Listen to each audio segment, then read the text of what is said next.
Dell here today. We're going to be talking about this Aero Highwayman classic 1950s style leather jacket. A little bit about Aero. They've been making vintage style leather jackets since the 1980s. For them, they really make jackets that are from the earlier eras, from 1920s to 1960s. If it's more recent than that, they don't make it. Their arguably most popular style is the Highwayman, and that is the jacket I'll be reviewing today. They are known for using especially heavy chrome excel front quarter horsehide, while also offering quite a variety of leathers and lining options and different styles of jackets from lots of different eras.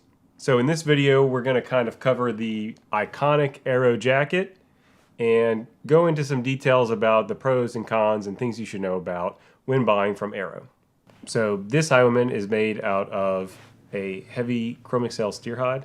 This leather is impregnated with waxes and oils in the chrome excel way, and it has a really beautiful depth of color, and it's developed a lot of character over time. You know, this is a used jacket, so it's already had some break-in and wear on it, and it's all the more beautiful for it.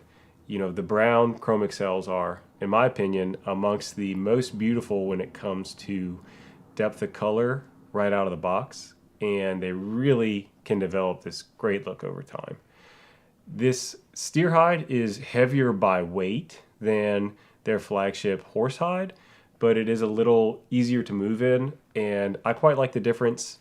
The chrome excel horsehide jackets that I had from Aero were significantly stiffer and even with break-in compared to this chrome excel steer hide, which gets to one of the things with Aero, which is there's so many options that landing on one single best option for you can be difficult, which we'll get to a little bit on later.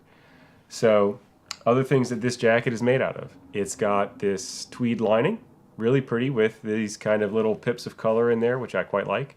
The arms are lined with heavy cotton drill. It's just a really hard-wearing cotton weave, and while it is not slick, it is easier to move a arm through that than it would be through the tweed lining that's in the body. The ends of the sleeves have storm cuffs. These block out the wind. They form a rather tight seal around your wrist.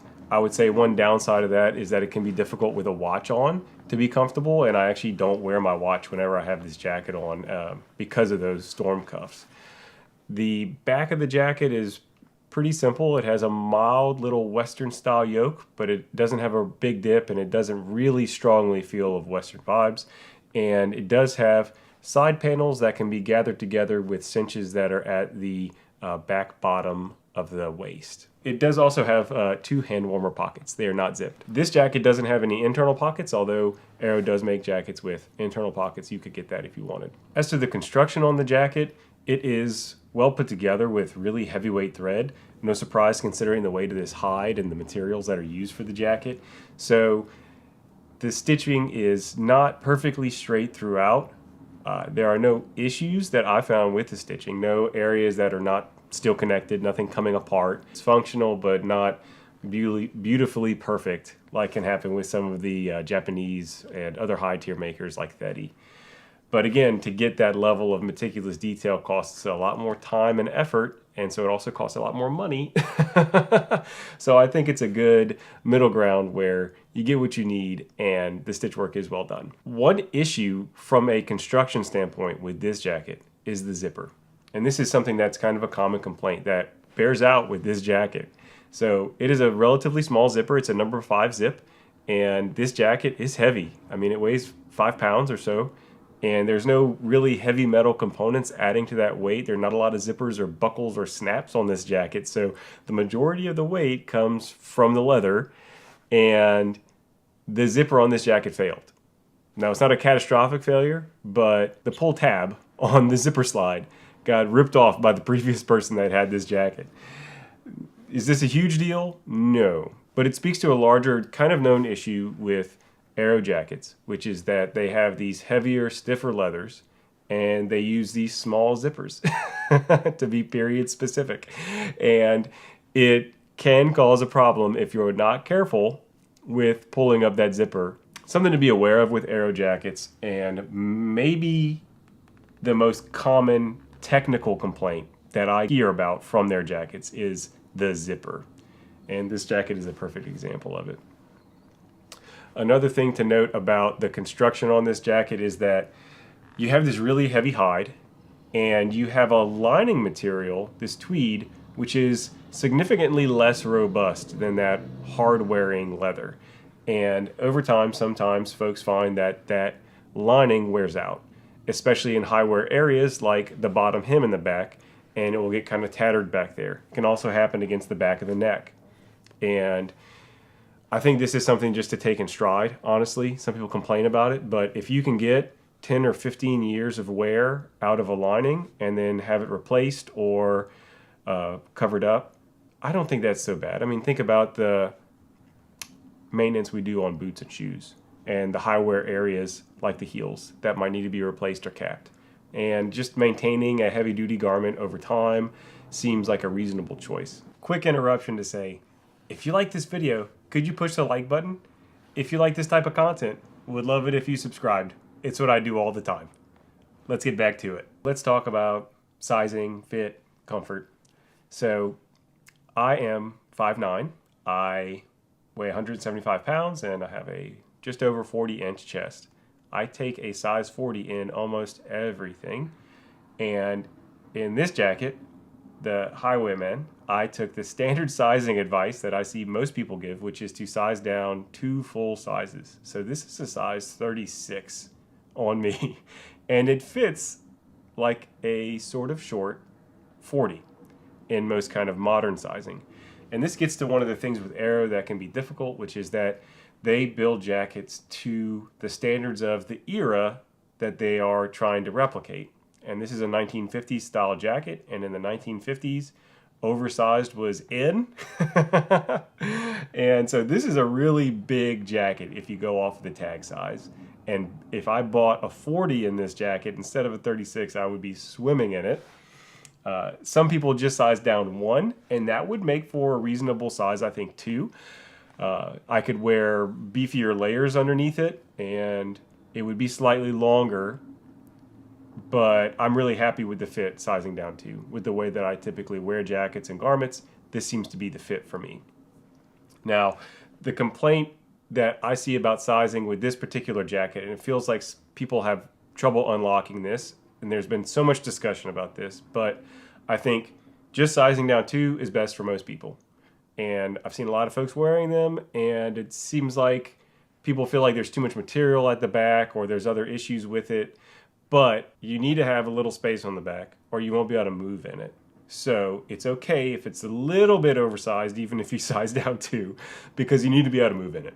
And this jacket doesn't have underarm gussets or an action back, so that extra material is where the mobility comes from.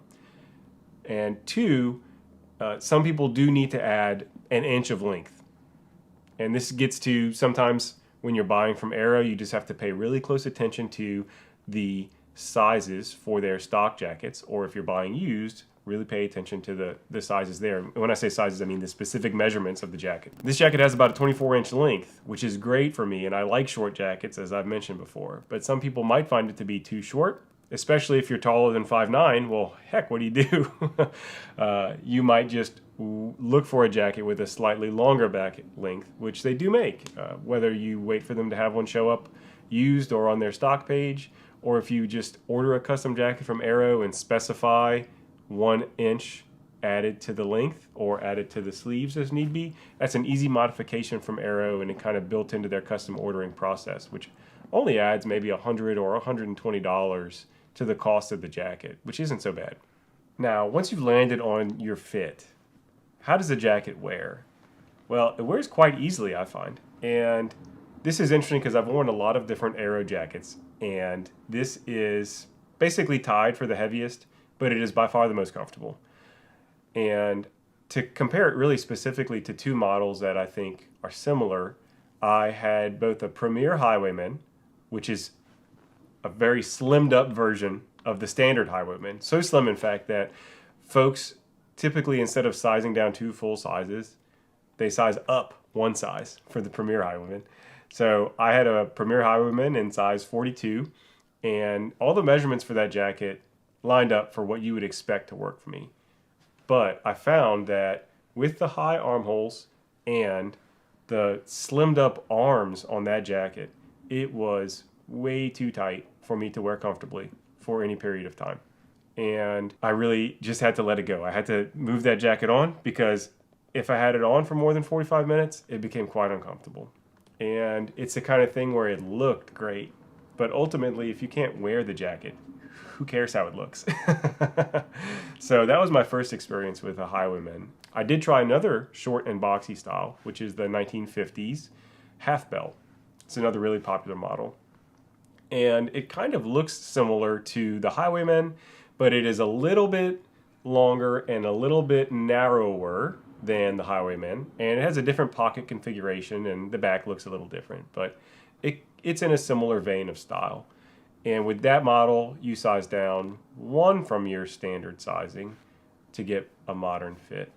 And with that jacket, it was, I don't know if it was the cut of that jacket or if it was the horsehide on this jacket, which seemed to be a particularly thick and stiff batch of the Chrome XL front quarter horsehide that they use.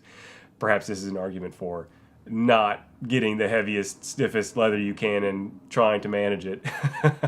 But with that jacket, it did look amazing, and I could not wear it for more than an hour or so before it started to become uncomfortable.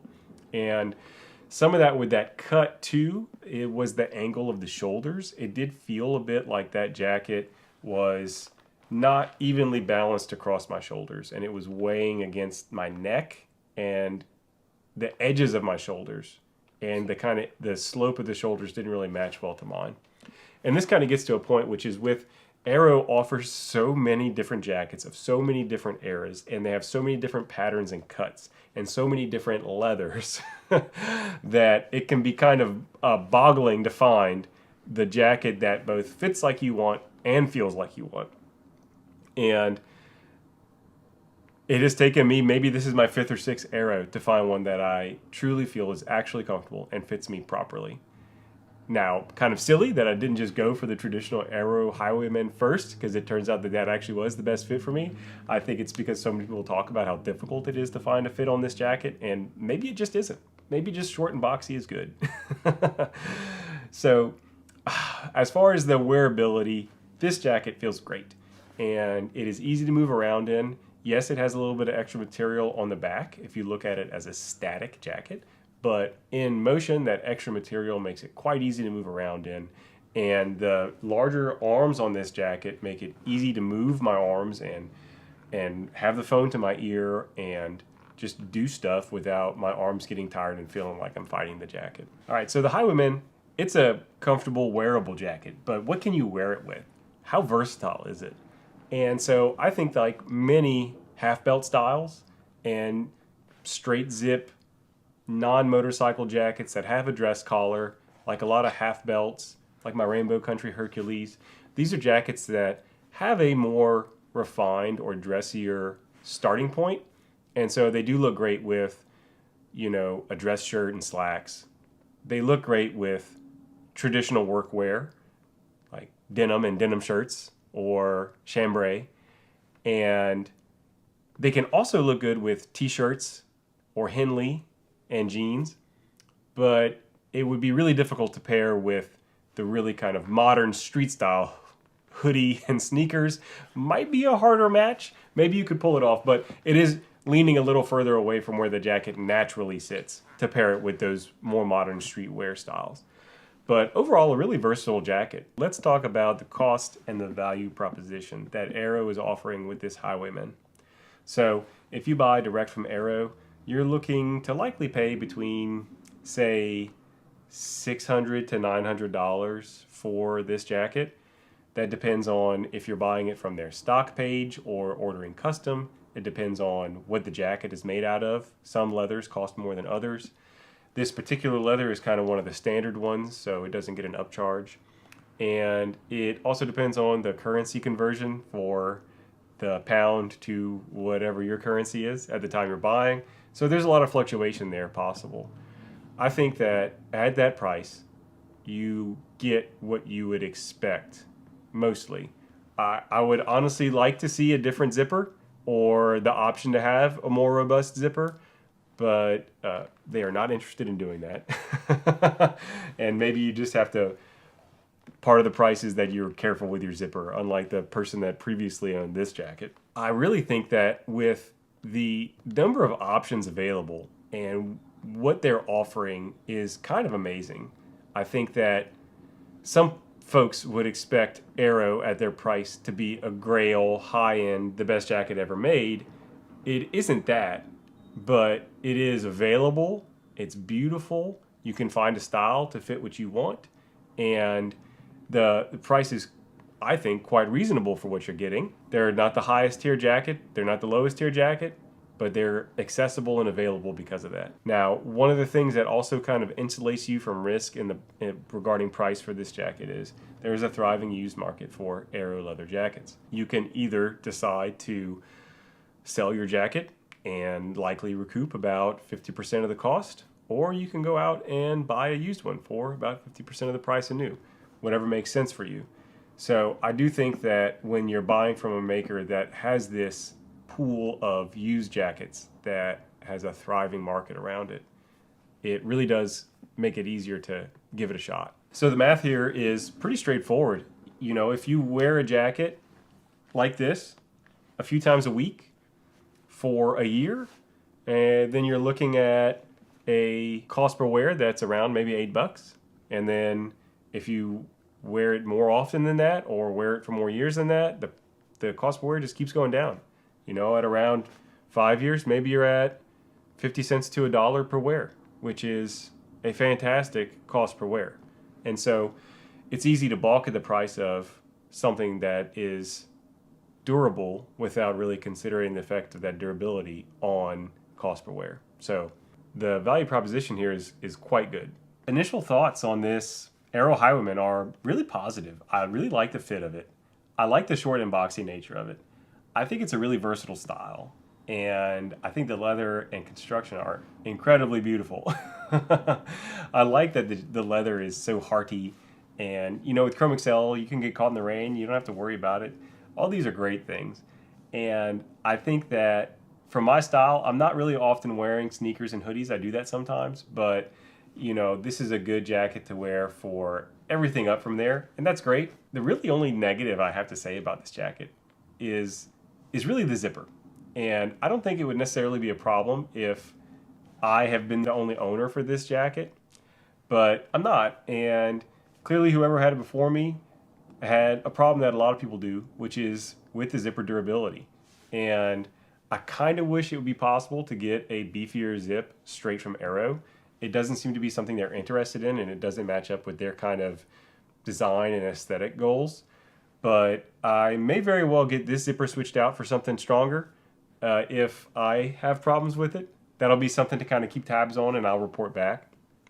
I will be replacing the pull on this zipper slide and cleaning the zipper and putting some zipper wax on it, and I think that will make it work a lot better, but you know, time will tell. Overall, for a jacket at this price with all of the positive qualities really outweighing kind of the one big negative, I have to say, awesome jacket, really happy I have it, and kudos to Aero for making kind of this iconic vintage style jacket that is widely available and accessible to a lot of different folks. If you're thinking about the Highwayman, give it a shot. Maybe you'll find out that short and boxy is actually for you. Hey guys, today I'm reviewing this Schott 618. About a year after having gotten it, it's been the most worn jacket in my rotation, so I've got a lot of miles in on this jacket. So today I want to kind of share with you what I've learned over this last year. We're going to go over all the basics from what the jacket's made of, how it's put together, how it fits, go over the features of the jacket, and give you my take after all this time, both learning about how to YouTube and learning about this jacket in this video. All right, so the Schott Perfecto, this style, the 618, has been going strong since the 1950s. There have been variations over time, and currently Schott offers quite a few different models that all can look basically the same from the outside. The thing to know about the 618 is that it is essentially the original model and the one that has the most motorcycle-friendly features in their lineup in that classic style. You could say that the 618 is made of basically the most boring or least fancy leather in Schott's lineup. It's this 3 to 3.5 ounce steer hide. This is a pretty heavy cowhide that has been treated to be resistant to the elements and is supposed to help protect your body in case you hit the ground and you get road rash on the jacket but not yourself. So it's a tough leather. And it starts off kind of matte and with very little character to it, but as you wear it and break it in, it really does develop a kind of beautiful patina and grain and creases and a lot of character over time. It just takes time and wear to get there. Other things this jacket is made of, it's got a lot of robust hardware on it. It's got a real big number 10 main zip here in the middle. It's got sleeve zips to close off against the wind. It's got the belt to protect the hem against the wind. And interior is lined with 5.5 ounce quilted nylon poly lining.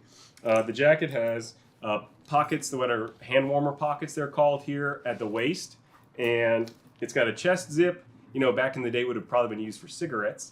And then this ticket pocket, coin pocket, kind of an extra pocket little guy here. Could put a bunch of random things in there, but that's the pocket layout. Oh, there's also one little guy right in here, which I have found to be maybe the most useful pocket on the entire jacket because you can put your phone in there and other things. I put my wallet inside this pocket. It really keeps it secure, especially once you zip the jacket. Another feature of the 618, this snap on the back. You may be wondering what it's for. It's actually for attaching a fur collar. Now, Schott sells a faux fur collar. It looks like this. The one they sell actually is not brown like this one, but I have a brown Perfecto, and so I just got it to show. And it snaps into place and is held on by the collar, and it actually provides a surprising amount of warmth. It just helps to give the jacket a little more versatility going into colder months because this lining exists, but it isn't that warm. And, you know, honestly, that fur collar really adds a lot of warmth to your neck so that you don't have to worry about a scarf flying off and you can wear a warm layer underneath and pretty much be set for a lot of different weathers. Other features about this jacket, the jacket is short and it is made for being in the riding position on a motorcycle. So that informs both the length of the jacket. I'm wearing higher rise jeans right now, which you might have seen back in the 1950s when this jacket was originally made. And so it has an easy looking length. I still think the jacket looks good with modern rise pants, but it is a point of contention and some people don't like the shorter jacket look. I made a video about this. Long story short, shorter jackets are better than you might think because longer jackets can get kind of floppy. Now, if you're untucking your shirt all the time, then you might want a longer jacket, but it's a little bit more complex than you might originally realize. So this jacket being comfortable in the riding position, it's short. It's made to where you can hinge forward and reach the arms forward without any real resistance. And so that's why the jacket is short. That's why we have these underarm footballs and action back. Makes for ease of motion to get into that position. Those features actually kind of carry through into everyday comfort. You know, the jacket doesn't get in your way. It doesn't get in your way when you're sitting. It doesn't get in your way when you're driving, if you're driving a car. And you can move around and do your daily things with very little resistance from the jacket, which makes it easy to wear for long periods, even if you're not riding a motorcycle. Other things about the construction on this jacket. Talking about the craftsmanship, so to speak. So the standard Schott quality is, it is very functional. It's well done, but it is not the most beautiful stitch work. Sometimes you can find little wavy bits, you know, especially if you're looking at the ends of the sleeves where a lot of thick leather comes together. And if you're looking for little bits of imperfection, you will find them, but they in no way impair the functionality of the garment. You know, this is something that happens where when you get into paying much, much, much more for a leather jacket from some high-end makers that it costs $2,000 plus for a jacket, then you get kind of more laser-like precision in the stitch work, but it does come with a high cost. About the jacket and how does it feel on the body? You know, how does the jacket? It does very well on the body. Schott knows how to make a jacket that is comfortable, that is not just something that looks good on a model or laying flat, that it actually works around a human body properly with room to move and it rests properly across the tops of the shoulders and doesn't feel like it's hanging on your neck. And the arms move properly forward, not just because they have those features in the back, the underarm football and action back, but because they've attached the arm to be in a more active position. It's rotated forward a little bit. All these kind of details go into what makes a Schott Perfecto kind of easy joy to wear. Self-promotion break real quick. If you're liking the video, please press the like button and subscribe to my channel. It makes a huge difference. If you do plan on buying from Schott after hearing my honest review here, it would be awesome if you use the affiliate link. I get a tip. It's great. Channel keeps going. You get what you want. Everyone's winning. Okay, let's get back to the video. So that's really the features and construction and nature of the jacket as a thing in and of itself, which is largely what my original review was about. Now, since then, I've worn this jacket a lot. I've worn it quite a bit. I wore it every day in October, for example. It has been the most heavily worn jacket in my rotation. I have to guess I've probably worn it about 120 times, maybe 150 times over the year. And through all those wears, I have both broken in the jacket a fair bit. The arms and shoulders fit even more comfortably than they did when I first got the jacket. The whole body in particular has just settled in and developed some interesting character and become more comfortable. But what I've really been exposed to, aside from changes in the jacket itself, has been the versatility of this jacket and how it is so easy to wear it with so many different things and it still just works. And a lot of that is the idea of the Perfecto. And what happens when you tap into wearing a jacket that is essentially an icon and has been so widely seen is that it just becomes something that's acceptable. You know, it is one of those funny things that while it started off as a symbol of rebellion and people weren't allowed to wear these jackets to school, but now you kind of see it in a lot of different places. Obviously, this is a biker jacket and it has an edge to it. And people still will tell me, oh, that looks great, but I couldn't pull it off. And I think that my answer to that is kind of, it is easier than you think. You just have to put it on. And really, this jacket can go with basically any style. I mean, I personally have worn it like you see here with jeans and a t-shirt, which is how a lot of people think of wearing these jackets. And I have, yes, worn it with lots of denim, but I've worn it with flannel and denim shirts, work shirts, Western shirts. I've worn it with dress shirts and slacks. I've worn it with sweaters and hoodies and, you know, chunky Christmas sweaters. And it has worked with all of these different types of getting dressed. And, you know, I think that's one of the kind of mysteries or wonders, if you will, of a jacket like this is that, yeah, it's busy. Yeah, it's got all this stuff going on. But people are used to it. People have seen it, and it's not like it's the first time they're seeing it and they're trying to take it all in. And so because people have this kind of construct and conception around the jacket, it's easy for it to just be accepted. And I think that this is the kind of great thing about this jacket, aside from all of its features that I talked about, is that it is just way more versatile than people think on initial review. All right, now we have to talk about price and value, guys, because this jacket costs $915 new. That's a lot of money. You know, when I first got into leather jackets and learning about them, I felt like Schott was kind of underrepresented in the niche circles that I was following. And it's partially because there's this kind of break, this dichotomy that happens where folks that are not really into leather jackets believe that Schott is kind of expensive, it's too expensive. And folks that are really into leather jackets, I think, find that Schott is ubiquitous and no longer special and kind of an entry-level jacket. And so how do we square those two very different views? And I think it's, well, the truth is in the middle kind of all the time, right? And so what Schott offers is a incredibly wearable jacket, an icon of style that can kind of morph to fit whatever your personal style is. And it costs $915, yes. Maybe you get it on sale for around $800 new.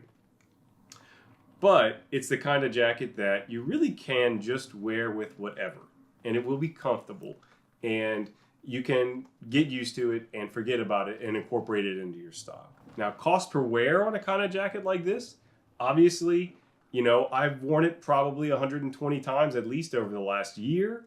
Let's say I bought it new at that rate. That would be like what, like $7 to $9 per wear. Okay, that's pretty expensive, but that's just 1 year. And I have a lot of years to go in this jacket. And eventually the cost per wear is going to be down to the, you know, the pennies, the dimes. So that's how we have to think about jackets like this. It's not just something you're going to wear for a season. It's a timeless style piece. And so if it works for your style, which it can as long as you decide to make it work, then the value is enormous.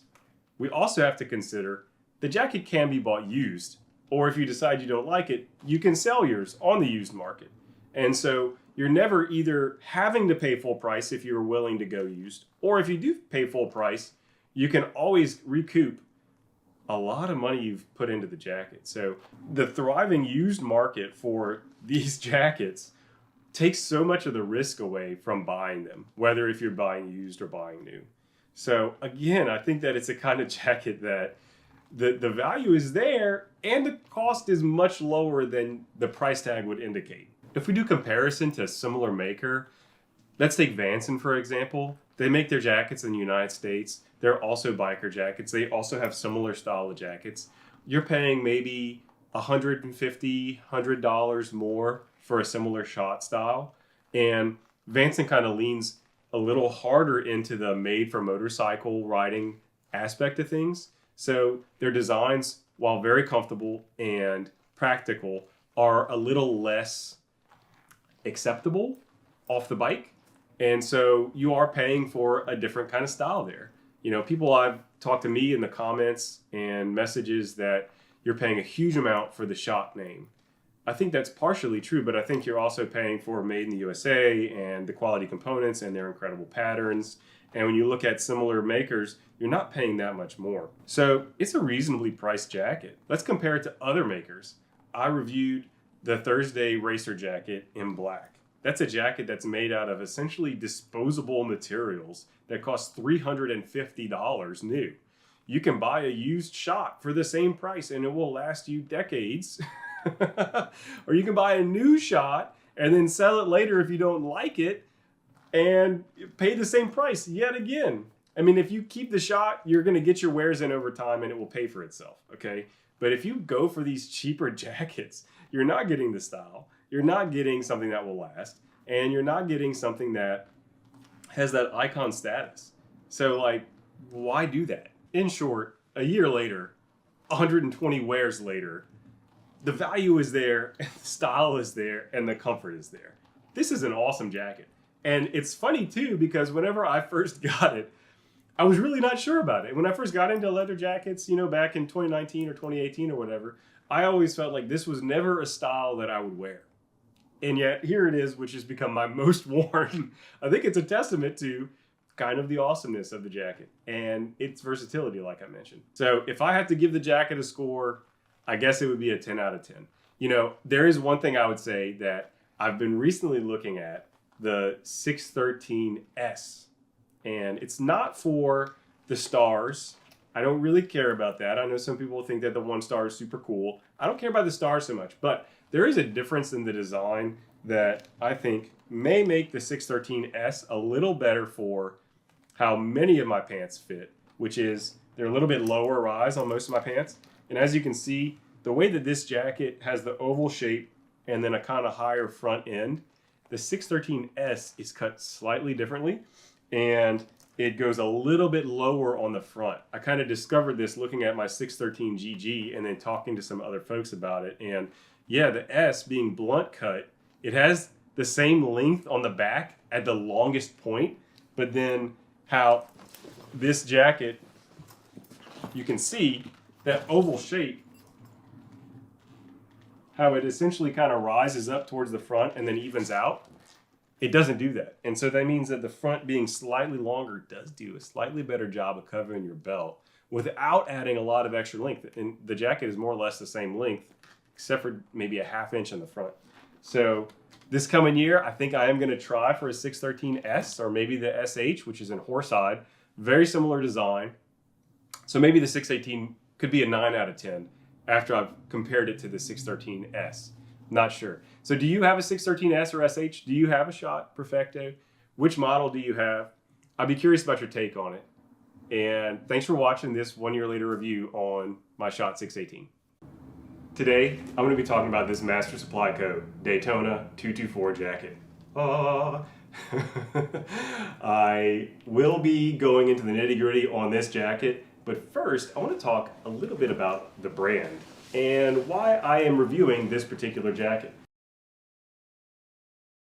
People are often asking me in the comments and replying to the unboxing video that I did for this jacket. They are wanting to see jackets that are less expensive than the other ones I've been reviewing. So this jacket comes in at around $450. That is an understandably attractive price point. I'm going to get into the is it worth it? That'll be kind of the conclusion part of this video. Now, there are other $450 jackets and $400 jackets and $500 jackets. Why am I reviewing this Master Supply Co. jacket?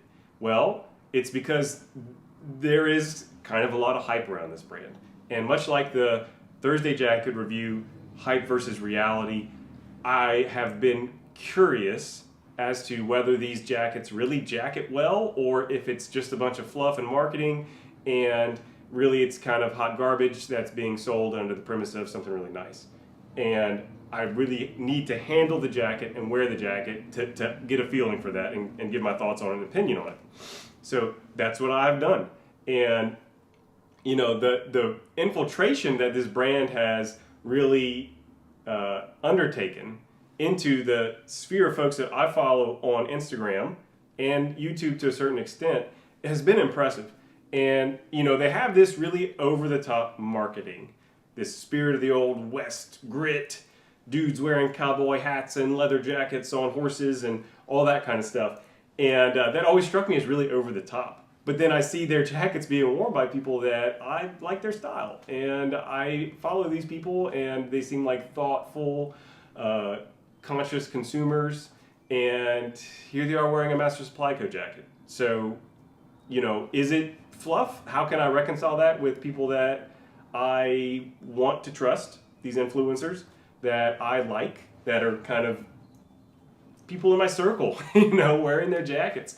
And so it really created this perfect storm for me where I really want to review jackets in this price range. And then I am seeing people I know and to a certain extent trust wearing their jackets and saying nice things about them. I mean, is this possible? Could it be?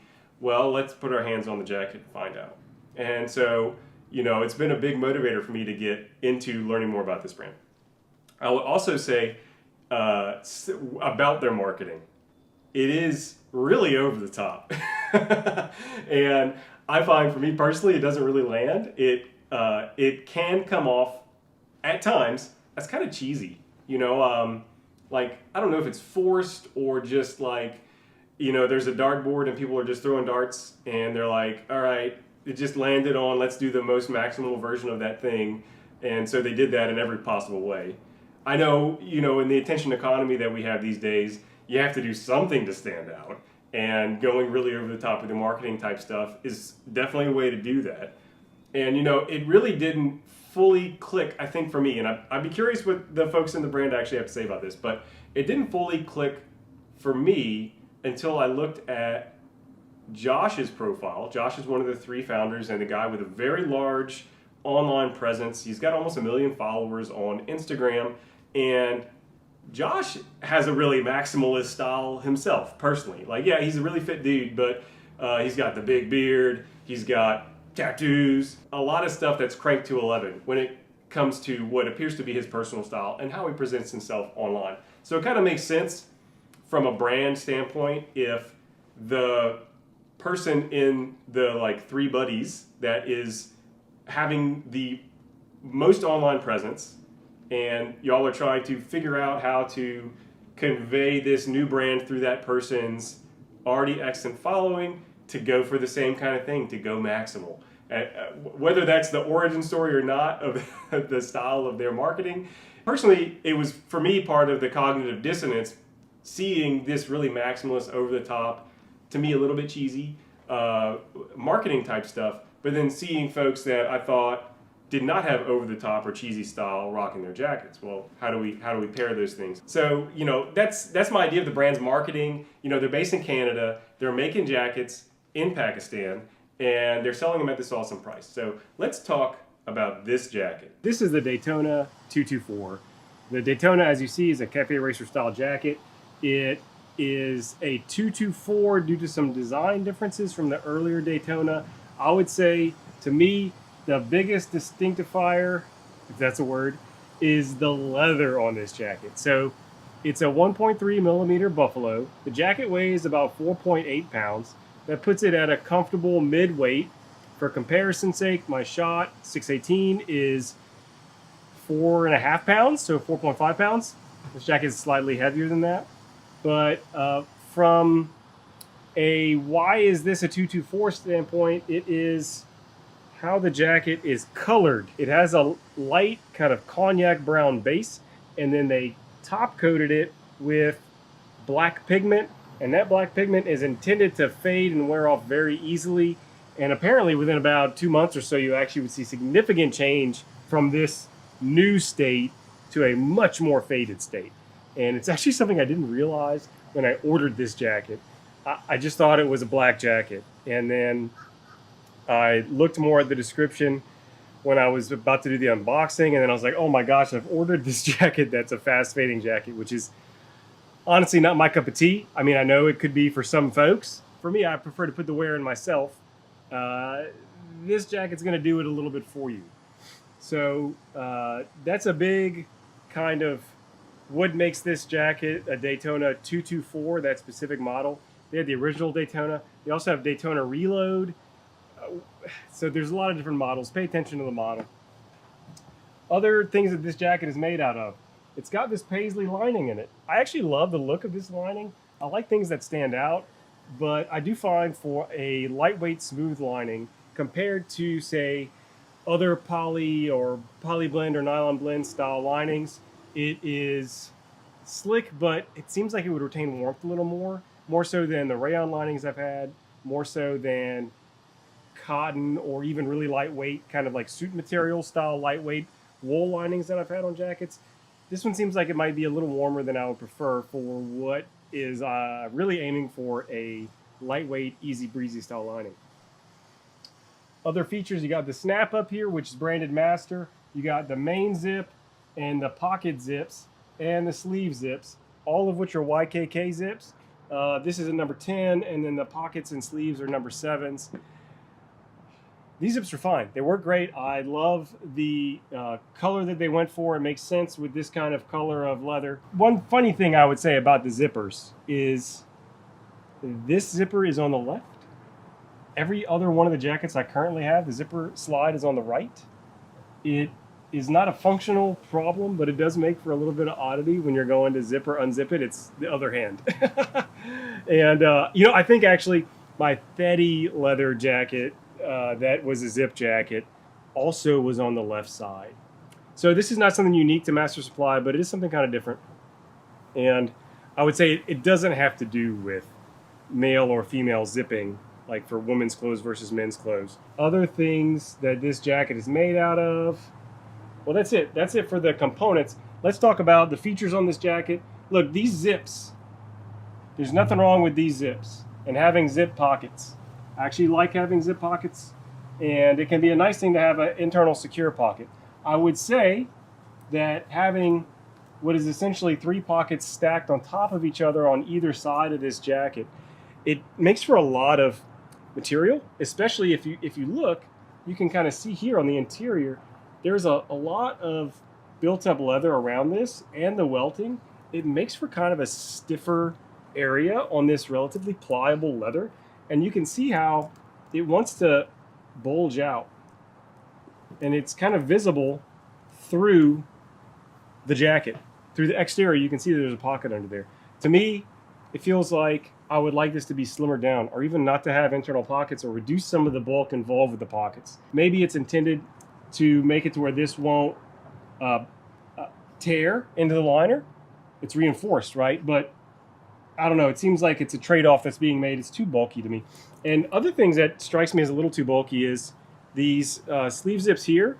The leather at the ends, the way it's folded over and ends up with these welts, it's a lot of leather stacked on top of each other right at the end. And even unzipped, I can kind of feel it pushing against my wrists.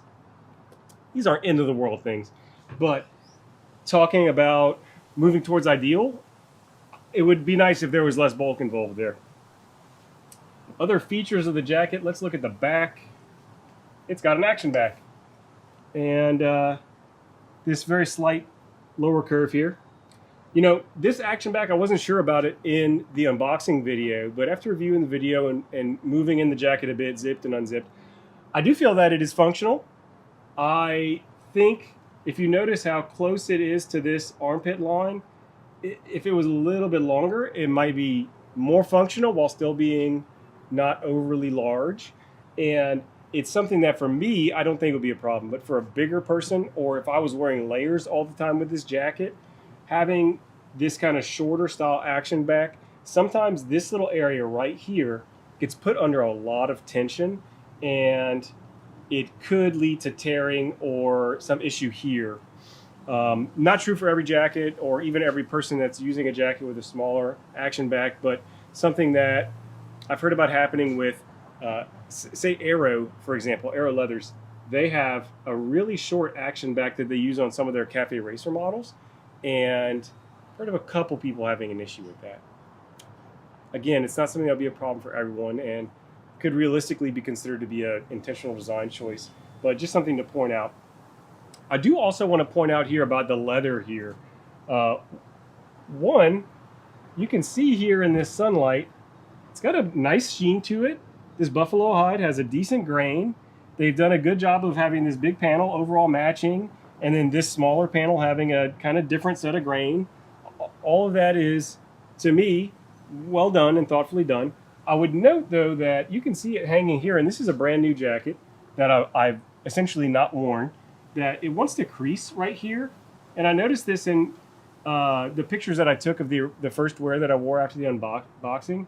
It's almost like this area right along the action back, it either got creased during the packaging or was handled a lot whenever they were putting this together. I'm not really sure.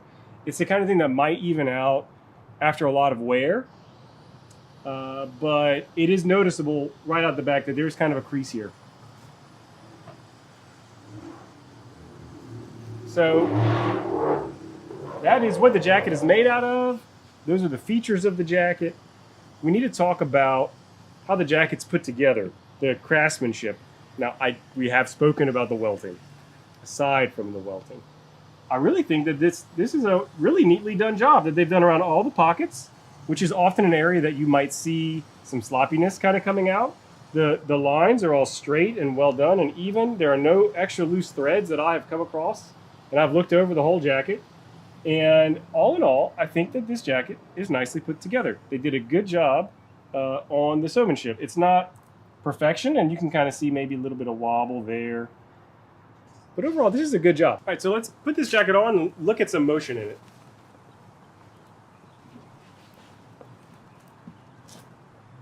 Okay, so wind flaps just kind of do this until they're broken in. This is the same thing that happens with my Langlet's jacket.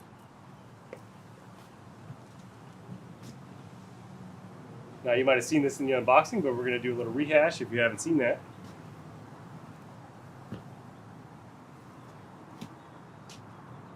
As you can see, this jacket is slightly long for me. I think that's just the nature of being 5'9", which, while an average height, if you want to have one length for all users, it's just something that I've learned to live with. So this is the jacket zipped up. You can kind of see that bulge I was talking about here. But it's not overly pronounced, but it's there. You can see the action back moving.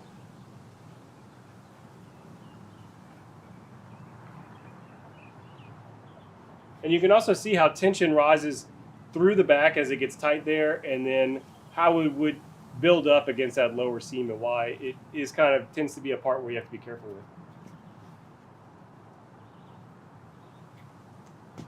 But there you have it. This jacket is comfortable to wear, notwithstanding the temperature out here. And the feel in the body is good. It's not just resting on my neck. It's the weight seems evenly distributed across my shoulders. And here's that zipper thing. I'm always getting this backwards. There we go. This jacket does feel nice on. I feel like it looks nice on. And just getting that, how does this jacket, it does seem to be doing a good job of it. And one of the complaints that people have often is about arms on jackets made in Pakistan and how they hang and they might just look like tubes coming off. I feel like this jacket has done a pretty good job of avoiding that. The sleeves are very slightly long for me, which kind of leads to a different look than ideal, but that's just how it is. So there we have it. This is how the jacket works on. I would say, good job. I like this jacket, and I don't like the fast fade leather of it, but really it hits the high notes, especially the fit and the look of it with this particular style. I think they did a good job of it, and they've made it in this leather that is not lamb. I feel like lamb is so ubiquitous on less expensive jackets that seeing one that fits well and it's not in lamb and it seems to be made sturdily. You know, my complaint about the welting being too thick, it is at the very least, you know, the silver lining of that is that it is more robust. So that it can be a positive. You know, I would be curious how this jacket wears in over time, not accounting for the fast fade leather.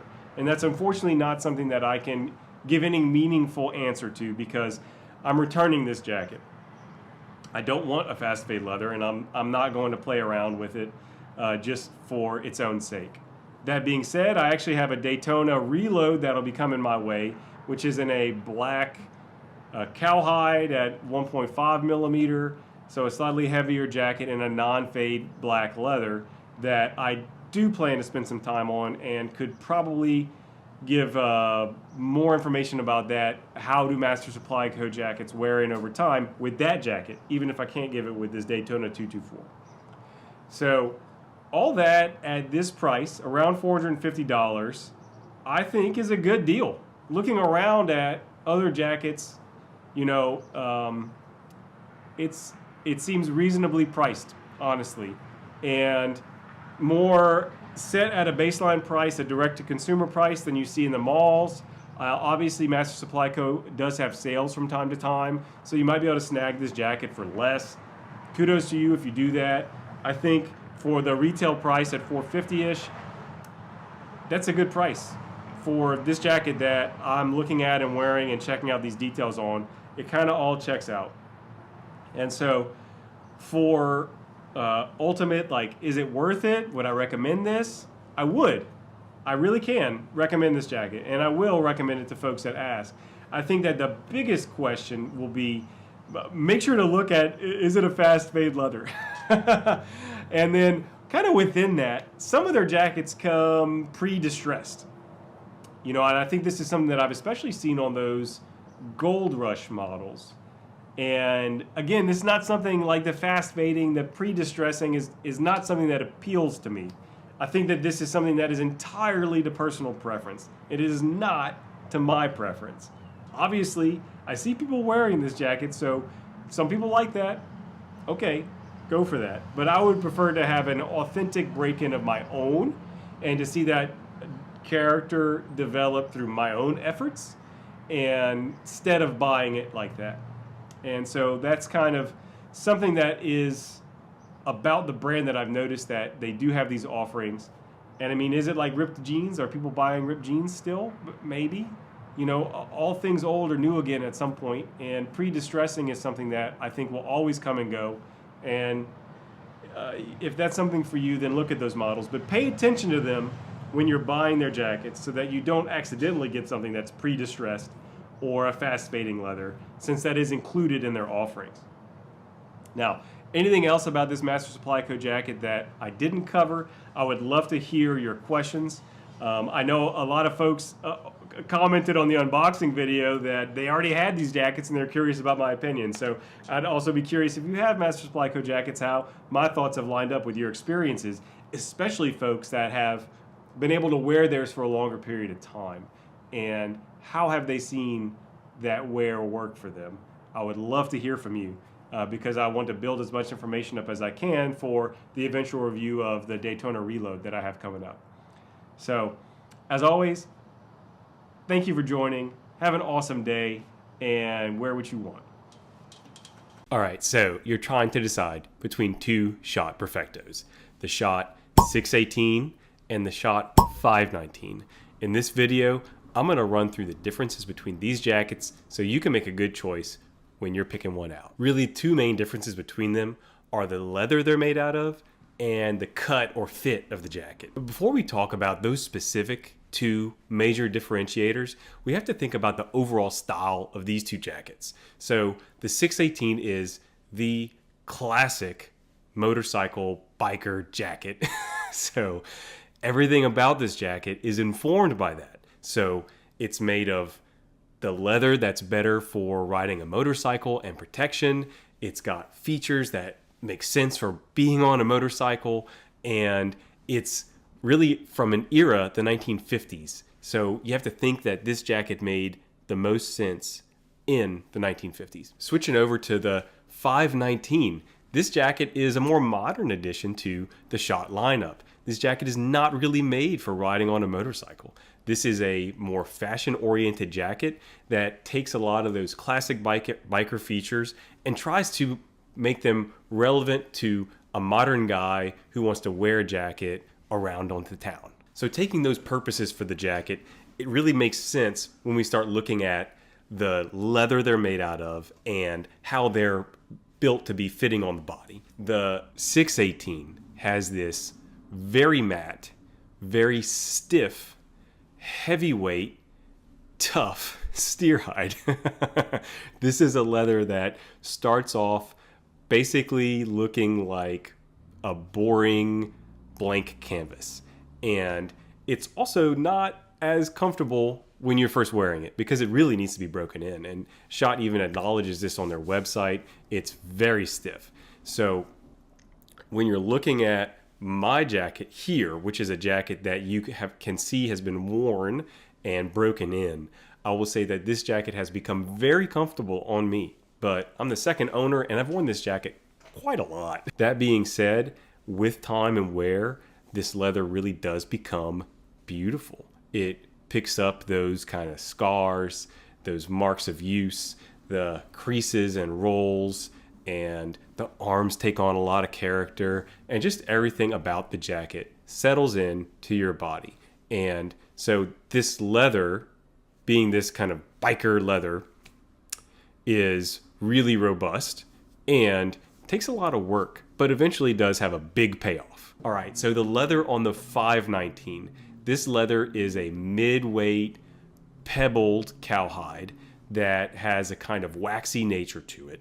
And it has a nice heft, but it is definitely lighter than the steer hide on the Schott 618. So this leather is about a 1/4 ounce lighter. On Schott's site, you know, they give ranges for these things. So the steer hide is 3 to 3.5 ounces, and the midweight pebbled cowhide is about 2.75 to 3.25 ounces. It's the kind of thing that's small but noticeable whenever you're wearing these jackets.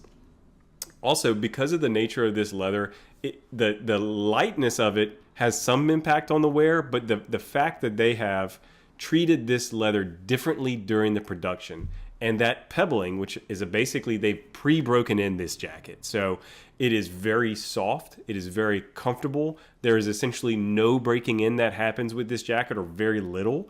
And so if you are looking for a leather that's easy to wear right when you get it, then the 519 is a far more approachable jacket. And this makes sense. It's a fashion jacket. So you want to just be able to put it on and go about your business and have that look that you're looking for. Now let's talk about the cut on these jackets. A medium in the 519 isn't exactly the same as a 40 in the 618. And this kind of can lead to some frustration or annoyance when you're trying to buy more than one and you have a jacket that's the perfect fit, but you can't get that perfect fit in another model because the fits are all different. So that being said, the 618 is a trimmer fit and a shorter fit than the 519.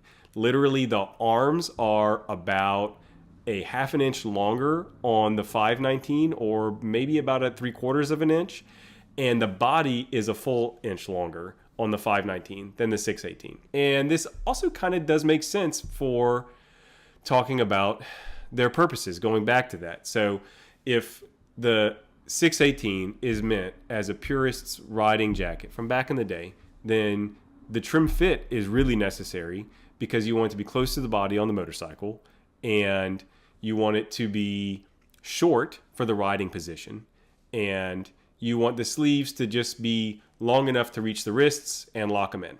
Well, the 519, a lot of folks feel like, and when looking at the 618 from a distance by itself, there is a perception that it can be short. And it is a kind of shorter jacket. And so, well, Schott says, to this modern sensibility, let's make a longer jacket. So they lengthen the sleeves to where they go a little bit further up the hand. They lengthen the body so it goes further down. This especially makes sense for folks who are having untucked shirts with their leather jacket. And so, that change in the lengths makes a lot of sense. All that talk about the jackets, here I want to show you comparing the two on my body. Now, I no longer have the 519, but when I had both the 519 and the 618, I took these pictures wearing the same garments in the same posture and put them right next to each other, because this was always in the back of my mind to make some kind of discussion about these two jackets and why I decided to pick one over the other. And so you can see that for me, at my height, which is 5'9", and weight, which is 175 pounds, and I have just over a 40-inch chest, that while the 618 is shorter, and there is a certain aspect where that shortness can seem too short at times. I don't think that's true, but some people, I could understand people having that take. Looking at the 519 on me, it's kind of obviously too long. The way that the front panels kind of curve and bail out around, how far down past my belt buckle that 519 body goes, and look at the arms on this jacket. It is obviously stacking up and looks kind of sloppy on the arms, and it's a jacket that, because of the softness of that leather, that 519 leather, it's not going to really form strong creases and stack up and shorten those arms. The length is kind of the length when it comes to this jacket. Looking at the back on these two jackets, now the posture here is a little bit off, but you can tell that the 519 has way more extra material on my back, and that's because the bottom of that jacket, it gets pushed up, just like we were talking about with the sleeves. There's just so much extra material on the back. Now the 618, there's a little bit, and I think, like I mentioned, this is partially due to posture, because most of the time when I'm moving in this jacket, it essentially presents a flat back, which means that it is not overly long and bunching up. Really looking at these two together, to me, when I took these pictures, it was like light bulb. It became so obvious to me that the 618 and that fit on that 618 was really way more desirable and suitable for me at my height and my desire to tuck in shirts and my arm lengths, and everything about the way my body is works a lot better with the 618. Now, if you're taller than me, if you're wearing your shirt untucked all the time, if you have significantly longer arms than I do, then it could be a different calculation. Aside from those two really big things, the leather and the fit, there are a few other differences which are notable about these two jackets. One, the 618 has both an action back and underarm footballs. The 519 has a slightly more streamlined look, and there are no underarm footballs. The 519 has some differences with the accessories. So the 618 is a kind of plain jacket. There's no adornment, even though it has all these zippers and things. The 519 has the stars on the shoulders. It's a one-star style jacket. The epaulettes are very slightly differently shaped. The belt buckle is different between these two jackets. So the 618 has a kind of lighter weight belt buckle. It's functional, but not very flashy. The 519 has a bigger, shinier belt buckle, which has actually got a snap behind it to hold it in place so it doesn't flop around and hit stuff. So the buckles are different. And there's also a difference in the way that the sleeves are handled with the zips. So the 519 has an open gusset, so when you open the sleeve, you can actually kind of see through to your skin. And on the 618, you can't see through it because it's a full leather gusset there. These jackets also have a different lining. Now, the one you've seen on the 519 that I have in these images is not the standard lining. That was kind of a special run with a different lining for Nordstrom. But the standard lining on the 618 is a little bit of a heavier quilted poly nylon than what you find on the 519, so I have to imagine it will be very slightly warmer. Not a huge difference, but maybe noticeable depending on what you're using it for. And these jackets finally have a different handling of the bottom sweep or bottom hem of the jacket. So the 519 is slightly closer in than the 618, and the way that it's cut is different. So the 618 has a kind of classic motorcycle jacket cut where the very back center of the jacket dips a little bit to cover the bottom of your shirt and where the belt meets the shirt when you're in the riding position on a motorcycle. The 519 does not have that dip.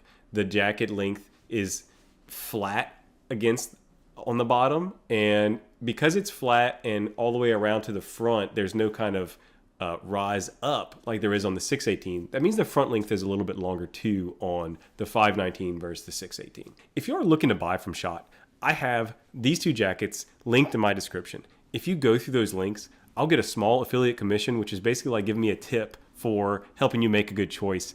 That would be awesome if you did that. Back to the video. Now, you may have been thinking about price this whole time. It's kind of the last big differentiator between these two jackets. And the 618 right now goes for $915, while the 519 goes for $1,050. So it's, $130 more for the 519. Honestly, at this price range, when we're talking about $915 versus $1,050, it's very close, really. We're talking, 10% price difference or whatever that is. And if you're buying a jacket at this price and they're this close to each other, it strikes me that the price difference is probably not going to be the big determinant for you. It will really be the leather and the fit that are going to be the ultimate deciders for you. And I honestly do believe in many ways it comes down to fit. Fit to me more than the leather here, because these are both good leathers in their own right. But fit is king. And it was hard for me to decide between these two jackets until I really looked at those images and saw the comparison of the two fits on my body and said, hey, that 618 has it going on. That's the fit I need. So let me know if you've had these Perfectos and we're deciding between them, or if there's something else about a comparison that would be helpful for you. I'd love to hear it, and I hope you found some value in my comparison of these two jackets and my experience with them. Hey guys, Del here today to talk with you about this Schott Peacoat, what they call the Model 740. So this is a just out of the box review. I haven't gotten a lot of wear on this jacket, but I'm just kind of going over the features and deciding what makes this jacket tick. It's a classic style, the Peacoat, originally a navy coat, and now it's kind of so widely adopted into popular use that many people don't even see it as a military item at all. We're going to talk about the materials, construction, the fit, other features of this jacket, and the price to help give you an idea of if this jacket makes sense for you. This Peacoat is made out of 32-ounce Melton wool. Now that wool is a 80% wool, 20% nylon combo. It has a lining on the inside, which is a quilted nylon that has polyester padding behind it. And that's everything that the jacket is made of. It's a double-breasted coat. It has these buttons that go all the way up the center, and it has two pockets on the front and then two interior pockets, one on each side. From Schott's website, you can get this jacket in the standard 32-inch length or a longer 36-inch length. I got this jacket in a size 38, even though I'm kind of more often a 40 in almost everything I buy, and it's still a pretty oversized fit, as you can see. I'm not sure if I would want to size down further. If if I was going to be keeping this jacket and wearing it regularly. But currently there is plenty of size on the inside for a layer, a hefty layer as a matter of fact. This jacket runs very big. A note about the buttons, if you're not familiar with using Peacoat buttons, really commonly folks just button the two middle buttons in the front. Some folks will just button this one, and this one here for many folks becomes kind of the main button.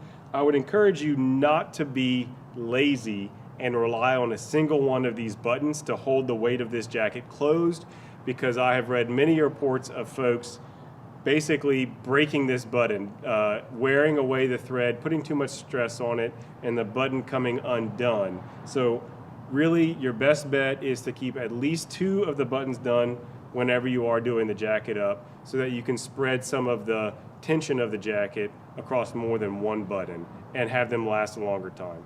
Alternatively, you could take it to a tailor, or if you're knowledgeable yourself, you could do more reinforcement of that single button if you plan to use it a lot, and really beef it up so that it can handle the strain. But as it comes out of the factory, it will wear down if you just rely on the single button. You can button it all the way from bottom to the top when it's cold, and it creates a pretty great kind of shell effect to protect you, especially at this weight of wool with that lining. This is a very warm coat for the weight, which, by the way, this jacket weighs about 4.35 pounds. When we're taking that heavy wool and we're flopping this huge collar up, and this collar is massive, it really protects all the way up to the ears pretty much on me. And so you can see that this is a jacket that, from a functional standpoint, is made to keep you warm. The sleeves also run kind of long, and I think this is intentional. You want to have coverage all the way up the back of your hand, so there's no gap where your glove is keeping your hand warm, but the sleeve rides up and you get chilly in there. These sleeves are long enough that they're not going to ride up. Now the construction is really solid. There's nothing kind of stand out about it, but in typical Schott fashion, the construction is well done. The seams are neat. The stitching on this is a little cleaner looking than on some of their leather jackets, but then again, even at this heavy weight of a wool, it's a much easier material to work with than heavy stiff leathers. So kudos to them on a clean, neat construction. Now, how does the jacket work on the body? It is comfortable. I think it's easy for a very large jacket to be comfortable, because there's plenty of space for your body to move around within it. I would say, however, that I've had vintage Peacoats where the wool was extremely stiff and kind of rubbed against the neck and was uncomfortable to wear. This jacket rests easy on the body, and the wool is more flexible while maintaining a pretty good warmth, and is more comfortable to wear than the vintage one that I had used to have. And so pretty good marks there for comfort and wearability for this jacket. And with the kind of oversized nature of it, again, this is a 38 and I normally wear a 40. There's plenty of space to put layers underneath and still comfortably move. If you're liking this review that I'm doing about this Schott Peacoat, I'd really appreciate it if you'd like the video and subscribe to my channel. It means a lot and helps me to continue producing these videos. And hey, if you're considering buying from Schott, clicking through the affiliate link in either the description of this video or in my profile is an amazing way to support the channel, and one of the primary ways that I get additional funding to help support paying for things like this Peacoat for review. Thanks for watching. Keep on rocking. Some people would say that this jacket would do better longer to look dressier. I suppose that's a style preference and something that I'm a little less familiar with. I typically wear very short jackets. So this one feels very long on me in that it goes all the way past my pockets. Most of my jackets are hitting here in the belt range or just below the belt. I do have a couple of bigger coats, but I have less personal experience and knowledge to impart when it comes to coat length. I have read that longer feels dressier, and there's a kind of classic dressy style where classic overcoats for men in suits would go very far down to protect you from splatter and other kind of things you might encounter, so your suit wouldn't get dirty. However, this is not a classic menswear garb in that sense. This is a military piece of garb, and so having more ability to hinge in the coat and not have it get impinged at the knees if it was longer kind of does make sense to me as something intended for active wear, like most military garb is. This jacket costs $380. That's a pretty good price for something that's made in the USA and of such hefty materials. It's interesting, I did some kind of shopping price comparison. A lot of companies have wool peacoats that run somewhere between $350 to $480. You know, there are a lot of different kind of mall peacoats like that you would see from Michael Kors or from other brands that you see at Macy's and Dillard's and JCPenney. And I saw quite a few that were priced exactly at $480, so $100 more than this, and quite a few that are priced at $350. I don't know how these big firms come up with their pricing points, but clearly those are some points that are kind of commonly looked at because it was extremely widespread, those two figures. That being said, those mall brands do tend to go on discount more often than Schott does, and so you have to take their value with a grain of salt. I think within that realm of pricing, Schott's price for this really well made in the USA heavyweight peacoat does make sense when you're shopping around. So do you have a peacoat like this? Have you considered buying one? Let me know about it. What you think about the length is something I'm kind of curious about. And do you think that even sizing down one is not enough for this Schott peacoat? Would you go down 2 sizes? I don't know, it seems like a bit much. Let me know what you think. Today, we're going to talk about this Rainbow Country leather jacket. The model is Speedster. It's a cafe racer style that they make. That's one of their standard styles. So, in this review, we're going to go over the brand, materials, the features, construction, and the detail. We're going to talk about sizing recommendations and how does the jacket fit overall. We're going to talk about its wearability, both from a comfort standpoint and how it works on the body, plus a versatility standpoint and styling this jacket. And then finally, we're going to talk about the cost, the value proposition for this jacket, and is it worth it? First off, a bit about the brand. So Rainbow Country is a Japanese-based maker. They really do leather goods, and that's about it. And they're known as a very high-tier maker, an expensive maker. They make everything in their jackets comes from Japan.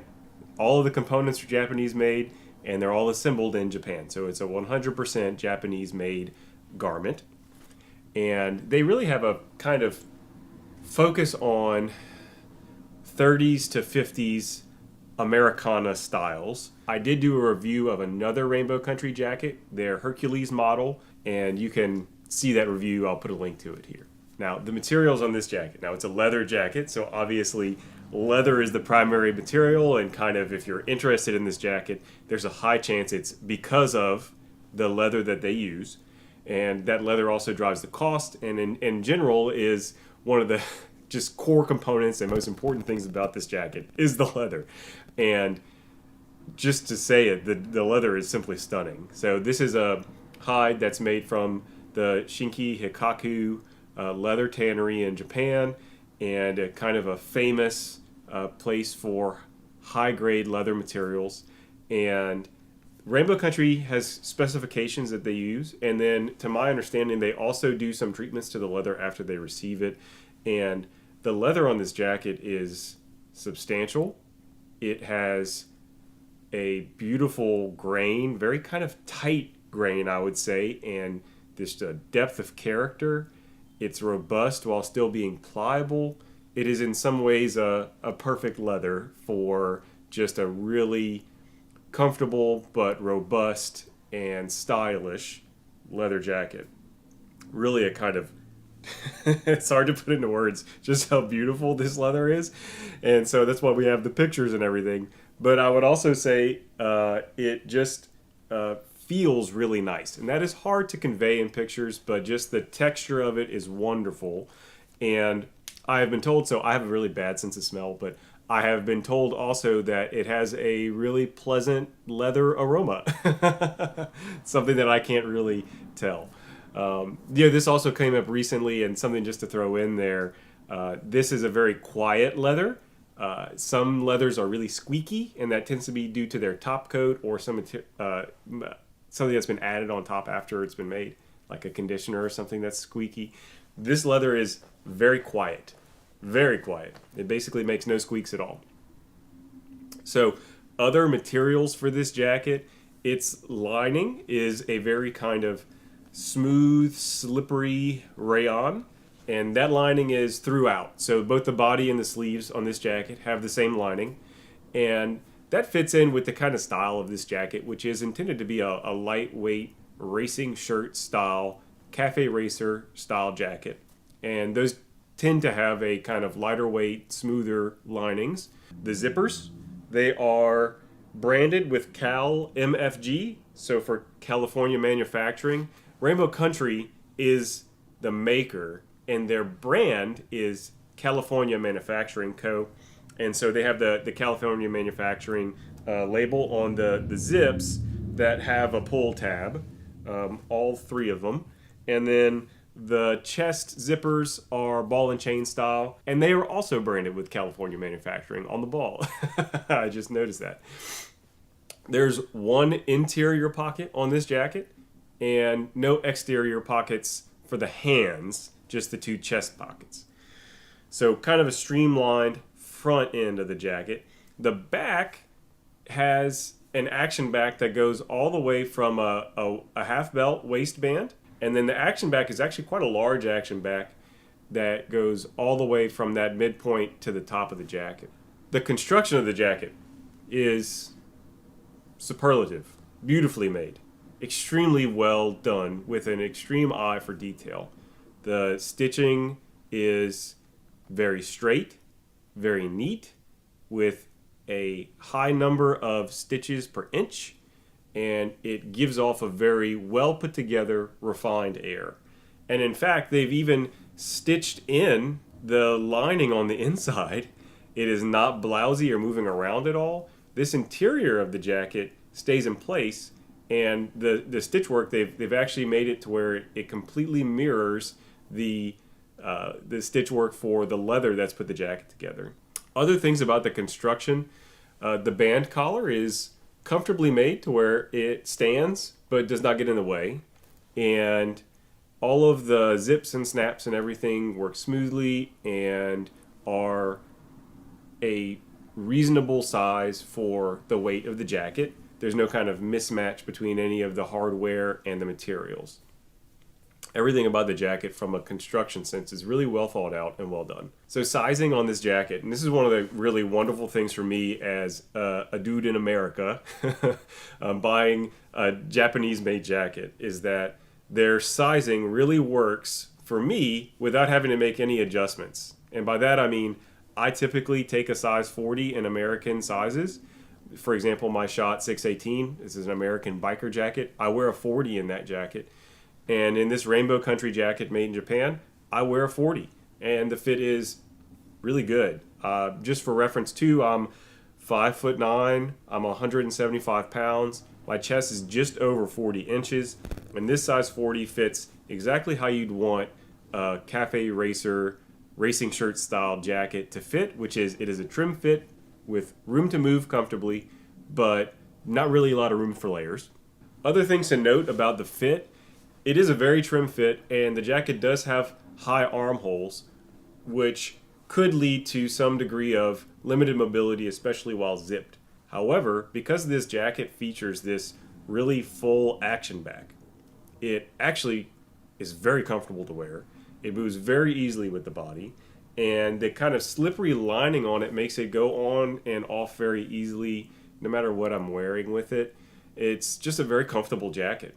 And from a weight standpoint, the jacket weighs about 4.5 pounds. And so it is kind of a medium lighter weight jacket. You know, it doesn't have a lot of heavy hardware, belt buckles, bunch of zips. It doesn't have a heavy lining. So overall feeling of the jacket is that while it is robust, it's in a kind of light to mid-weight category as an overall weight. And it rests really easily on the body. It moves easily on the body. Everything about this design is comfortable and practical while still looking awesome.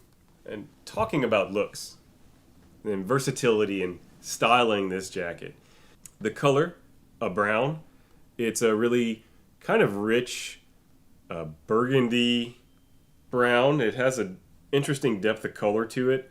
And I find you can pretty easily just sub it in for anything you would have worn with a black jacket. You can use this color because it's dark enough and it tends to play well with similar colors. And that's what I've done with it, and it seems to work great. It also does work pretty well with other browns. You just have to watch out for, with browns, not having kind of like the uncanny valley. You don't want a color that's too close but not quite close enough. You could get a color wheel out and look at it and sort things out from there if you really want to. And folks that are really interested in color balance and making the colors of their outfits work in a certain way could probably give you more advice than I could on that. But I found it to be a really versatile color. Now, from a style of the jacket, more so than the other Rainbow Country jacket, which was a Hercules model, a sports jacket, this Speedster is obviously much more biker jacket style, and it does have more of an edge to it. It's a jacket that may give more rock and roll style vibes or streetwear style vibes. It's a jacket that I think tends to pair better with more casual styles than, say, the Hercules would with its dress collar and more kind of refined styling. But I would say with a caveat, which is because the jacket is so obviously made of such fine materials and is so neatly and precisely put together, even as a biker jacket, it does have a refined aura. And I wore it with jeans and a dress shirt, a button-up, collared dress shirt, and I think that the look was really great. Even if it did have a bit of an edge or a bit of a rock and roll style vibe to it, I really think that kind of the fact of the jacket mashing up these two kind of refined materials and construction with a biker style jacket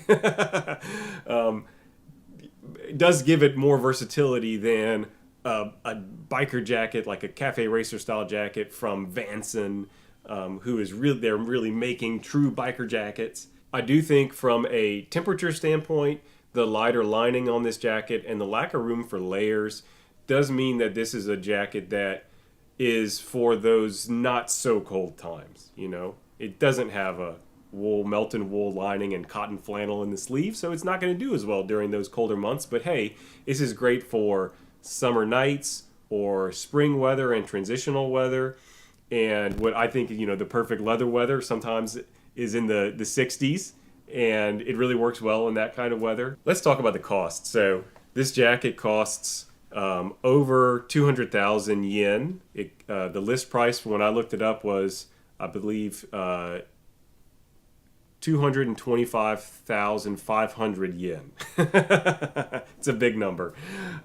Right now, the conversion rate to US dollars, if you were able to buy it without paying for shipping or import fees or any of that kind of stuff, that's a direct translation to over $1,500 US. Depending on where you are, conversion rates do matter. And of course, timing matters for conversion rates. So I want to give you the actual list price to compare.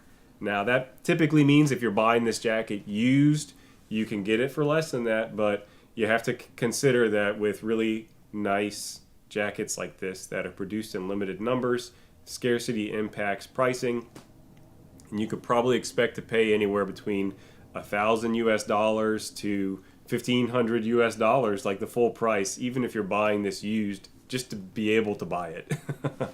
And when we're talking about these jackets, we're talking about makers at this level. This is a good price. That's the truth of it. It's very expensive, but this is what it costs to get a jacket made of these kind of expensive materials with this level of attention to detail. Honestly, this is, and it's going to sound funny saying this, but it's a really good price for what you're getting. And there are fashion style jackets, like fashion house jackets that go in leather that are going for $5,000, $6,000, $8,000 jackets. Of course, you could always pay as much as you want, as long as you're willing to pay more. As in, if you have $10,000 to spend on a jacket, you could probably find someone that's selling a jacket for $10,000. But with this, price of just over 200,000 yen, that puts it as less expensive than some models from Real McCoy's, for example. And I have to say the quality is at least as good as Real McCoy's, and the hide is at least as good as Real McCoy's. So, it's in the ballpark and what you would expect to pay for this. Now, how do you make this kind of price make sense? It does have to go back to a couple of things. Value most purely expressed is a cost per wear thing. So if you're interested in getting a jacket at this price point, wear it a bunch, and your cost per wear continues dropping down. You also have to consider if you're really interested in these vintage styles and horsehide with a certain character, there's only so many makers that are doing it. And if you really want an awesome vintage style jacket from the 50s and you're interested in seeing it develop over time and really having a relationship with that jacket and building your history with it, then, you have sort of limited options for this really beautiful kind of high-end repros, and the price is appropriate for that range. Final thoughts, would I recommend this jacket?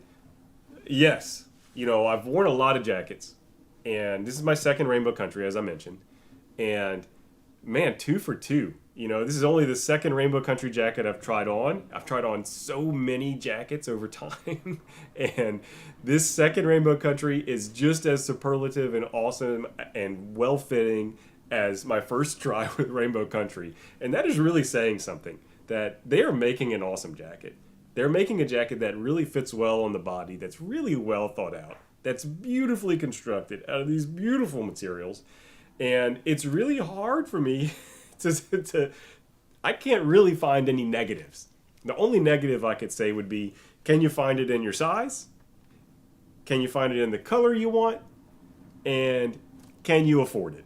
That's about it. And those are things that are for you to figure out a little bit, especially if it makes sense for you to buy a jacket at this cost. But if you're looking, I gotta give it just 100%. These are awesome jackets. I can't wait for my next Rainbow Country jacket. I don't know. Maybe I'll just switch to an entire Rainbow Country wardrobe. I think that might be silly, wishful thinking. But, they are really good at what they do. And if you're considering this Speedster model, you should go for it. You're going to be pleased. Don't hesitate if you find it in your size at a price that you can go for. If you have a Speedster or a Rainbow Country jacket, I'd be curious about your take on it. And let me know if I'm leaving something out of this review that you'd like to know more about. I'm here to share it. Have a good one. Hey guys, Del here today. I am doing a quick unbagging of an Ironheart N1 deck jacket that I thrifted on eBay. So this is a thrifted unboxing, not a new unboxing. But nonetheless, I'm still quite excited for this jacket. I'm amazed that they fit it into this small package. Kind of wish they hadn't, but that's the nature of thrifted. Sometimes things are just squeezed in. Hopefully the jacket isn't damaged at all when I get it out of there. Oh man, a little peeking through. Whoop. Someone had mentioned they thought that this N1, which is black, comes across as kind of with a green undertone. And, I can kind of see that now that I am seeing it. All right, let's see what this bad boy looks like.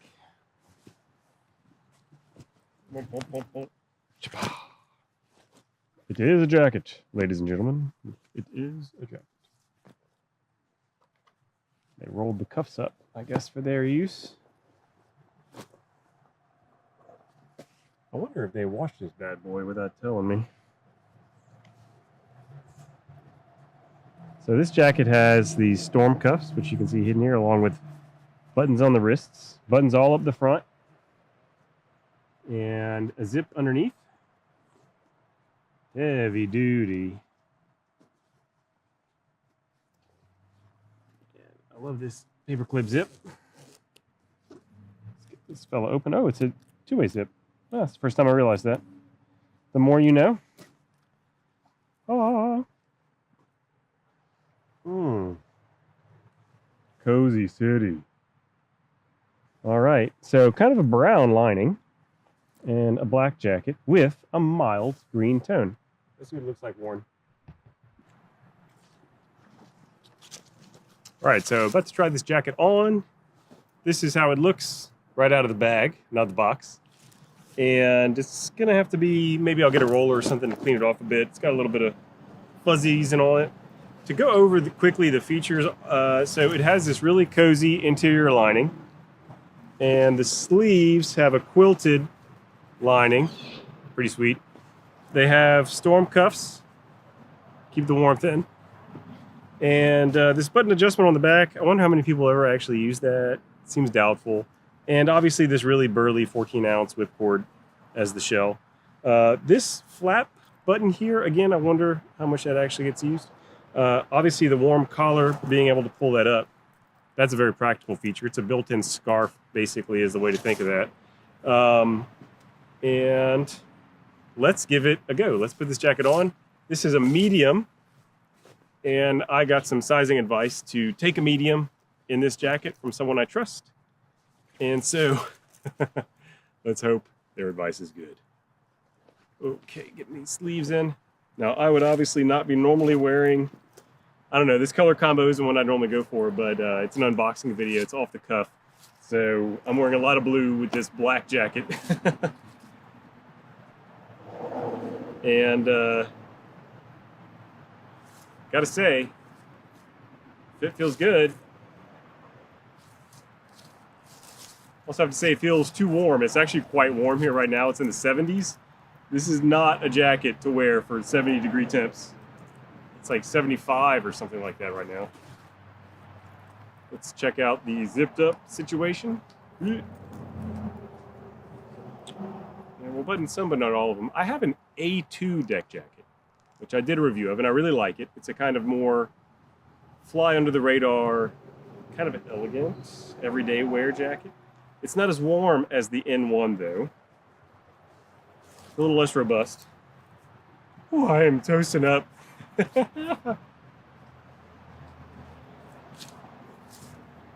All in all, this is a very comfortable jacket. Very practical feeling.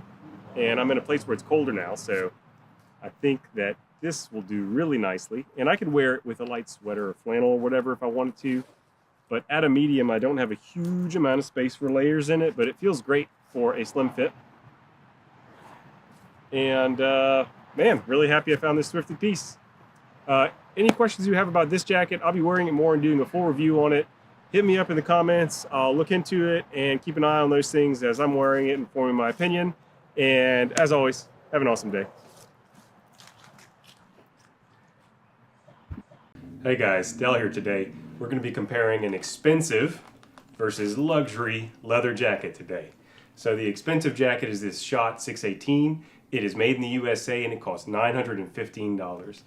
The luxury jacket is a Rainbow Country Hercules. It's made in Japan and costs about $2,200. What makes the difference in price? Is it worth it? Let's dig in. So the way we're going to compare these jackets is based on materials and cost, seamanship or workmanship, how well they work on the human body, and are they suited for their purpose. So this Schott 618, it is made out of heavyweight steer hide. This is a leather that has been treated to be water resistant. It has a top coat to it. This type of leather typically costs maybe around $6 to $8 per square foot. And so it's expensive, but it's not the most expensive option out there. For example, when I was pricing lambskin, you could get that for around $2 a square foot. And these are purely retail costs. So actual manufacturers that are buying at wholesale prices in large quantities would be negotiating much lower prices for the actual leather that they're buying. Other materials and components of this Schott jacket, it's got some heavy-duty hardware, snaps, zips, buckle, the big main zip, which is really tough and looks to be a number 10, which is a big, bulky zipper. And the interior has this quilted nylon lining with what appears to be maybe more nylon or a duck canvas. I actually don't know what this pocket is made out of. But some robust, but not necessarily expensive materials on the interior. How this jacket is put together from a seamanship standpoint is functional but not beautiful. This jacket is well put together. There's no falling apart at the seams going on or anything like that. No loose threads or other problems, but you can find areas where the stitching is a little uneven. That is especially more likely and apparent at places like this, where on the sleeve, two big chunks of leather are coming together, and the stitching that goes across it, I'm going to bring it closer for you to see. We tend to see a little bit of a wobble in those areas. And that's just because it's more difficult right there. You've got two big areas coming together, you've got multiple parts that you're trying to hold, and you're working with a thick leather. So little areas where there are those, what you might consider to be imperfections in the leather, in the sew-manship, show up more on this Schott jacket. Just in general, you get the sensation that this jacket is well put together, but not beautifully put together. How does this jacket work on the body? Now this is a place where Schott shines. I think it's one of the reasons why their jacket has had a long-lasting place is because it feels good on the body. It's a jacket that fits well. It's made for motion and works with that motion. It meets the functionality that it's aiming for, which is to say this is a motorcycle jacket and it has a lot of features that are intended for that purpose and that it works well within that purpose. For example, the short length of this jacket in a classic motorcycle jacket, okay, it's perfect for that. For example, the way the arms sit, they are comfortable to have forward, and it's not just because of their length, it's because the way that this arm is attached to the body is it allows for easy motion forward. That's these functional things in the back and the way the arm is sewn on and rotated forward a bit. So there's a lot of thinking that goes into this design that makes it good for the human body and very fit for purpose. So a place that Schott really shines.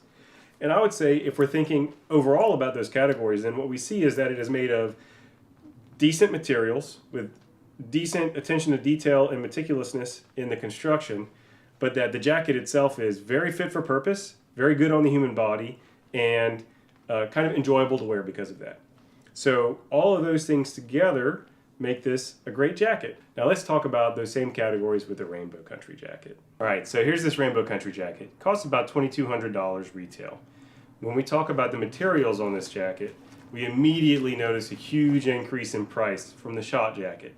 It's made out of Shinki Hikaku horsehide, and this leather runs $20 to $22 a square foot retail. It could actually run higher depending on the particular method of tannage used for the batch that is being purchased to make a jacket. So this leather is way more expensive than the leather that Schott is using. It is also harder to find. You know, the leathers that are produced out of Shinki Hikaku are made in limited quantities. It is just harder to get them, even if you have the money to buy them. So there is an additional rarity involved when we're talking about jackets made from this material. And in fact, some makers like Freewheelers have not been making leather jackets recently because they have not been able to get the leathers that they desire that are up to their standards for making jackets. So we see that in addition to cost, simply having access to the material can be difficult with leather jackets in this tier. Also want to look at other things the jacket is made of. The hardware, for example, is made to a standard to make it seem like it's from the 1930s and 40s, which is the era that this jacket is looking to reproduce. So matching details from the era have an additional cost to it, both from the hardware, which these ball and chain zips are more expensive than the simple ring zips that we see on the Schott chest there. See the comparison there, that little ring guy versus this ball and chain. It's a small example, but it's the kind of thing that runs throughout. The interior, instead of being an inexpensive poly and nylon kind of mixture, is this very nice Melton wool. It's a beautiful and beautifully attached material. The interior of this jacket is very neatly done. And we even see here in the sleeve with this cotton flannel. Beautiful, a material that is a little easier to get your sleeve into than this wool while still being a warm, high quality material. So all of these kind of aspects of the material are more expensive. The buckles on the back. You know, everything about this jacket, as a matter of fact, from my understanding from reading about the Rainbow Country brand, is all of these items are sourced from Japanese makers. So that all adds additional cost. How is this jacket put together? What is the sew-manship like? Well, in a word, beautiful. More words, stunning, amazing, laser-like, just very well put together. And that attention to detail takes time. And it also just means potentially more wastage. If we're aiming for a standard of perfection and you don't quite reach it with a certain part of a jacket, then maybe you have to start over. Or maybe you have more wastage in the hides that you're using because you're only selecting the highest, most perfect panels. And so it leads to a jacket that is much more expensive with materials and much more expensive with the time needed to get those high stitch counts, to get those perfect panels matching.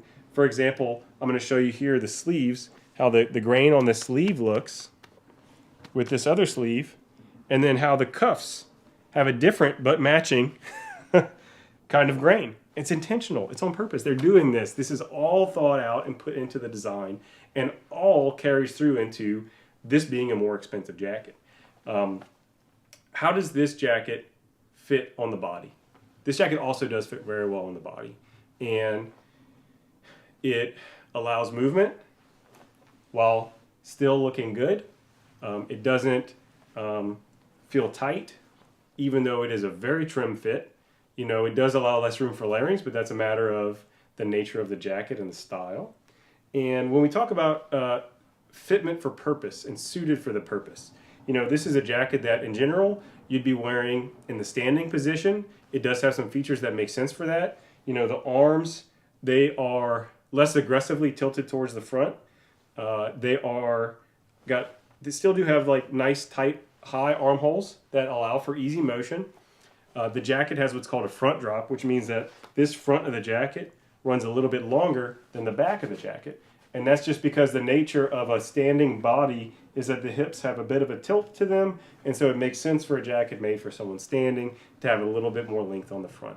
This jacket on the fit on the body, it's very comfortable and fits well. And suited for purpose? Yeah, very much suited for the purpose. It's a sports jacket. How do you characterize that style? I mean, hanging out is what I do in it, and it does it really well. Overall then, this Rainbow Country jacket, it is largely about the material cost and the production cost in time, that it is going to be more expensive. And it makes sense that it's more expensive because those two categories obviously carry through into the end product, into this jacket and how it looks and feels while on. There's something else that goes into this comparison that I think is not necessarily as apparent without holding these two jackets next to each other and looking right at them, which is while making a leather jacket, a garment that is heavy, you know, around 5 pounds in weight, that is made of a thick and robust material, and the goal is to make it look refined. You can see that this Rainbow Country jacket just has a refined look to it. That is something that it costs more because of the time and materials involved. Now, this Schott jacket, it doesn't look refined. It does look very robust, and robustness has a cost too. It just doesn't happen to be quite as high as the amount of time and energy going on to making this refined looking jacket. Now, between these two jackets, they're both awesome. You know, this one costs $900. This one costs over $2,000. I like them both. You know, the fact that this jacket is over $2,000 doesn't make me like it necessarily more than the Schott jacket.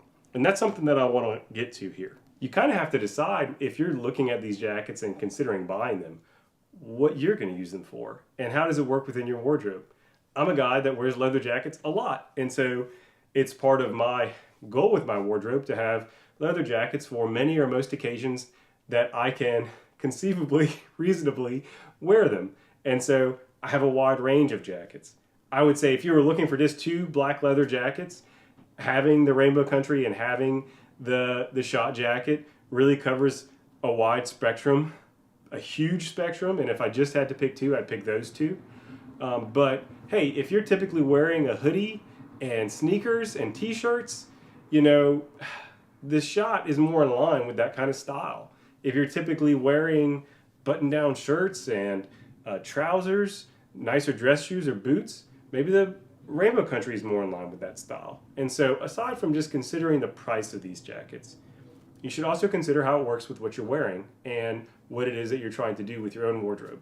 I hope you enjoyed this breakdown of these two awesome jackets. Let me know what you think about it, and if I could answer any other questions about them, I'm here for you. Have a good day. In this video, we're going to be directly comparing jackets of $500, $1,000, and $2,000 to kind of build our knowledge of what makes a great jacket great, and can a $500 jacket stand up on its own. So, my name's Del. I'm a leather jacket nerd, and I love sharing my enthusiasm and my knowledge with you here on this channel. Before we give my opinion on these jackets, I do want to ask you a question. Can you tell, just by looking, which of these jackets is the $2,000 jacket, which is the $1,000 jacket, and which is the $500 jacket? Are there any giveaways? Any things that are obvious to you upon looking, if you don't already know?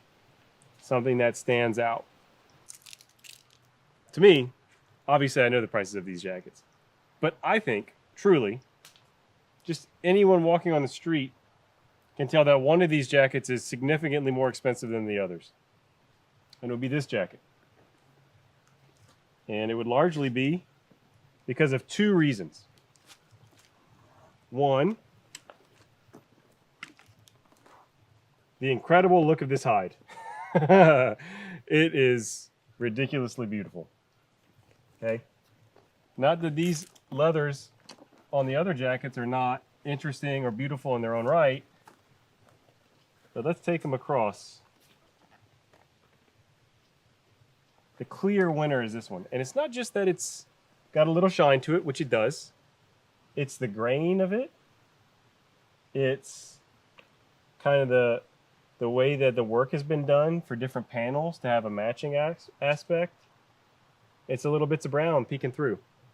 There's a lot of little things, little subtle hints, just on the hide itself, I think, that make it obvious that this is the most expensive jacket here. Now, the other way that it stands out is kind of on the fineness of the detail work, okay? All of these are fairly substantial hides from a weight standpoint, but if we look at the way that the stitch work looks on this jacket in the middle. And let's compare it to the others. A direct line up, okay? Look how kind of fewer stitch holes there are here, and how there's kind of a bigger amount of extra leather for the overlap compared to this, which overall makes for a finer, neater look. Same goes here. And it's actually exacerbated. The fineness of this line versus the kind of not fineness and the overlapping big panels here, you know? So I think that those things really stand out. And so that's oftentimes what people will bring up. Just if they're just generally talking about a jacket they like, and they'll say, oh, the hide's incredible, or the hide's all right, but I like the way it fits. Or, man, the stitch work is like laser straight. It's so fine. Or, the stitch work, it's got some pretty big holes, but it holds the jacket together. It's functionally fine, but not as beautiful. And this is the demonstration of those differences right here with these jackets. And so I think it can be a little less obvious if we take this most expensive jacket out of the way. We're also talking about a much smaller price differential. If the Rainbow Country jacket that I just took out of the mix is the $2,000 jacket, well, then we have a $1,000 jacket and a $500 jacket remaining. And which between these, using those criteria, could we figure? You know, honestly, I think that both of these hides are interesting, but I got to give this hide a little bit more on the beauty. The grain is a little tighter. I think personally that's a personal preference thing, but it also has an interesting development. The grain on this jacket, while giving lots and lots of texture, feels a little rougher, and it gets a kind of rumpled look on certain parts, which I feel kind of gives a slightly messier look. And obviously, when we look at the stitch work, both of these jackets have kind of big stitch holes, not super fine stitching, trying to keep it in the light for you guys the way that this is spinning around. The stitch work is a tough one. We look at this real neat spot down here at the bottom compared to some of the other work on this one. It's a tough call. It's a very tough call. And I think it is interesting because this jacket is the $1,000 jacket. And it's a $1,000 custom-made jacket, which is built for motorcycle riding. And this is an off-the-rack jacket, more or less, with the sleeve length and body length customized to my dimensions. And it still has, so it is therefore really a fashion jacket, right? But at the fashion jacket intention, it has, I would say, slightly worse looking stitch work. And I think a lot of it comes down to the big, it almost looks like piping the way this extra leather is. Like, has it not been flattened? I'm not sure what the difference is. I'm not sure what they do to make it look different. This jacket has also been through, and this is a personal knowledge thing, this jacket here has been through so much more than this jacket. I've beat this jacket up, I've worn it quite a bit. It is still in this long break-in process. And I have to say, I think it is looking really nice for that. I think it looks better for that. And with this hide, it's very soft. It's already starting to get a kind of rumpled appearance that I feel like is a little bit less attractive. And that comes down to the quality and the nature of this hide. Even as thick as it is just so very soft. So, hide, stitch work, you know, I've kind of given up the game a bit. So we have, this is the $1,000 jacket and this is the $500 jacket. Now, actual prices are off by slight bits from those, but that's the general idea. But there's another thing that I think all these jackets do pretty well. And this is part of how, when you're talking about, is it worth it? Obviously, the beauty of the jacket matters quite a bit. It is a garment. It is meant to be worn. You want to look good while wearing it, so it should look good. But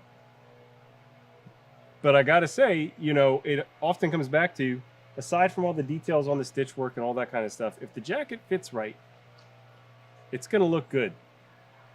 And this comes through obviously with leather jackets, but it's a perennial conversation in men's clothing, men's wear. If the fit is right, the fit will look good, even if it's a less expensive fit.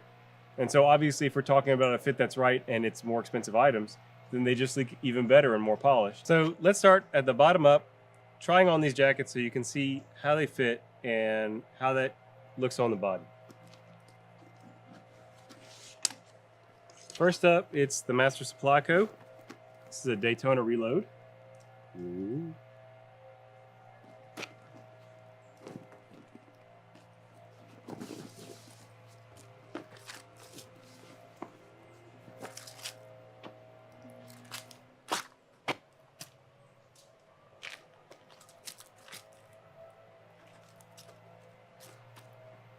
This jacket is super comfortable. It is kind of like, to me, the sweatshirt level of comfort, honestly. The leather is very soft and kind of squishy a little bit. And it has some good breathing on the lining. And it just feels easy to wear. I would say the only place that I'm really aware of this jacket being like slightly uncomfortable on the body is when zipped is bunched up area on the wrists. Still kind of annoys me. But that's $500 for 66 or whatever currently at retail. Let's check out 1,000. Now, this is a custom Timberline from Langlet's. It's in a medium weight cowhide. And this jacket is built to my dimensions. And it feels like it. Feels incredible on really robust materials. I would say this jacket is not yet broken in. And that's the truth of it. It's quite comfortable, and just like, I personally like wearing it at least a little bit zipped up. So for $1,000, you have this robust material built to your specifications, this robust hardware. We didn't talk about other things like hardware and lining adding to cost. We really stuck with the top ticket items. But what's interesting is with this Master Supply Go jacket, we went from something so soft and very comfortable to something so not soft, but still very comfortable. And I think that is kind of the magic that we get when we pay for this additional amount. Also love the way this jacket looks. But it doesn't have like super fine stitch work or anything like that. It's just robust and well thought out. There's interesting little details on the design, like the way that the stitch work happens down here. They often hide buttons and snaps and stuff in places in the Langlitz designs. And of course it has these elbow pads. So that's $1,000. And so for the $2,000 jacket, it's a Rainbow Country Hercules. This is the only of these 3 jackets that's made in horsehide. And it's made in Japan. That's also something we didn't talk about when it comes to the cost. Made in Pakistan, made in the United States, and this jacket is made in Japan.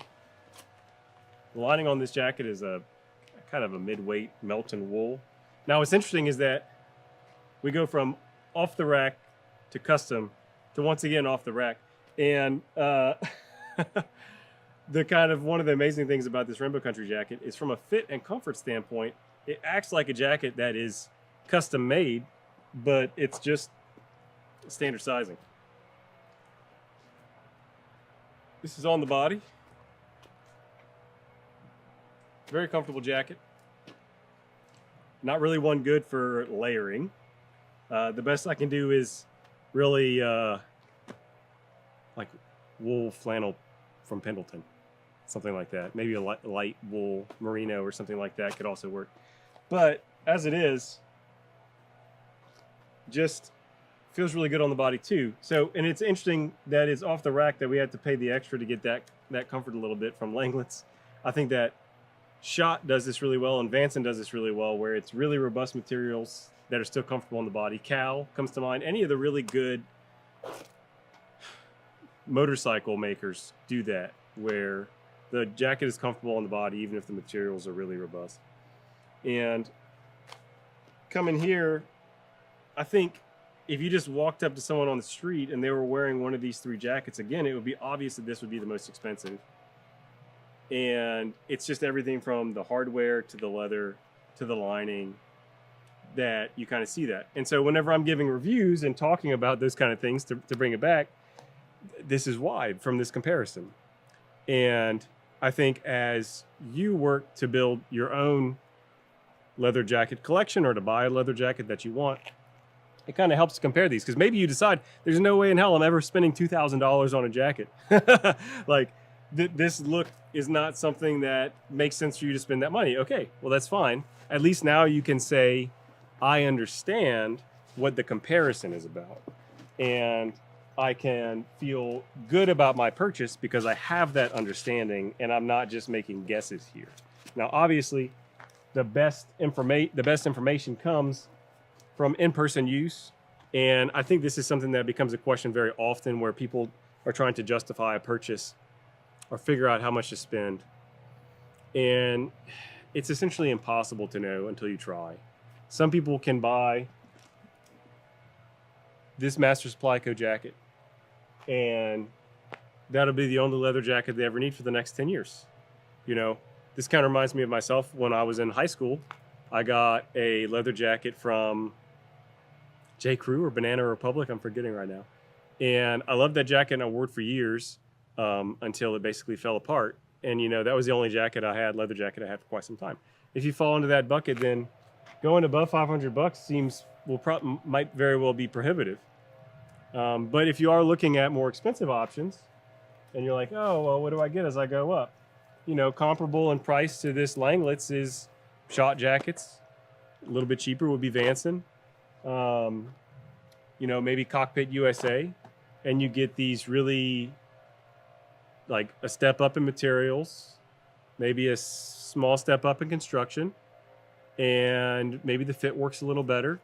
And then as you go to the much more expensive ones, you know, you can get all sorts of different awesome things. This is an example, and I think one of the things that's interesting as you go way up in price, what's offered really changes too in a dramatic way And I think that Almost Vintage Style, Jake, really touched on this, which is that you can get jackets that are like made to be the exact specifications of ones that were from the 50s. Once you get into that $2,000, $1,500, $2,500 range, or like freewheelers jackets, which both recreate things that were exactly as they were back in the time and have different fits depending on the style, or playful recreations of those things with a bunch of different materials all in one jacket. And that's a $3,000 jacket.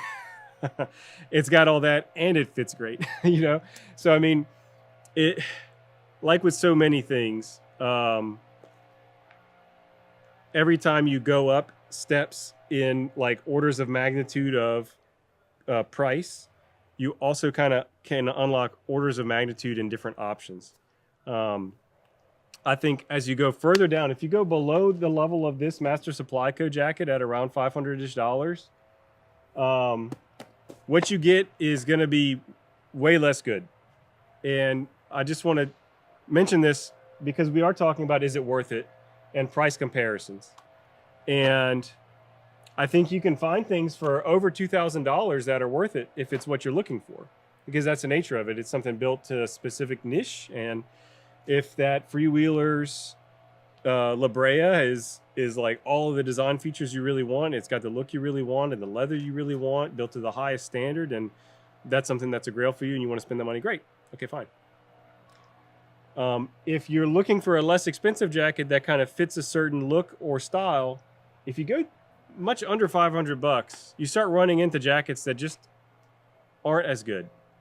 And you might be able to get something that's kind of like an echo of a style. Like there's an engraving and someone has the wax paper, and you go and you do the rubbing and you have something that's like the impression of the thing you want versus the actual thing you want. And I find so many people may be happy with that impression, but may also ultimately say, I wasted money. I should have just gotten this slightly more expensive thing that was that was actually better and could last longer. So you kind of have to determine what it is you're going for and make your choice from there. Thank you for joining me comparing these three jackets. And I'm curious what other kind of questions you have about big price bucket jumps and what you get and is it worth it. And I'd love to answer your questions in the comments. Thanks. Hey, it's Del here. In this video, we're talking all about leather jacket fit. There is so much advice out there about leather jacket fit that is just awful. And this video has been requested for quite some time. And also just in my own kind of looking at leather jacket videos on YouTube and doing research for things that are interesting. There are some videos that have some just staggering views and really horrible advice in them. So, if you're one of the 200,000 people that saw this video that I just recently watched, I got awful advice. I'm sorry to you. I'm glad you're here. I hope you can get some good advice in this video. So in this video, I'm going to tell you all about how a leather jacket should fit. I'm going to show it off with two different jackets with very different kind of sizes that both work well. And I'm going to tell you exactly how to figure out measurements that can work for you if you're not able to try the jacket on before you buy it. But first, I want to tell you this horrible advice that I keep seeing over and over again. You should get a leather jacket that fits like a second skin. You should size down from your normal size. And that's the right way to do it. No, that's the wrong way to do it. Don't follow that advice. You should get a jacket that makes sense, okay? And starting with sizing down, a lot of the time just ain't gonna make sense, okay? And in fact, there's only one time that I have been able to, while kind of considering where this advice would come from, think that sizing down is the proper advice. If you're buying a leather jacket that is made of very thin, stretchy lambskin, for example, then you may very well want to size down in order to account for the amount of stretch that jacket will have with time. Now, almost any other material, that's going to be some real bad advice, and don't follow it. So what size should you get? How should you size a leather jacket? Okay, let's use two jackets as an example. Right now, I'm wearing a Schott 618, okay? I'm 5'9", I'm 175 pounds, and I have about a 40-inch chest. So in US sizing, that makes me a medium or 40, okay? This Schott 618, this is a size 40.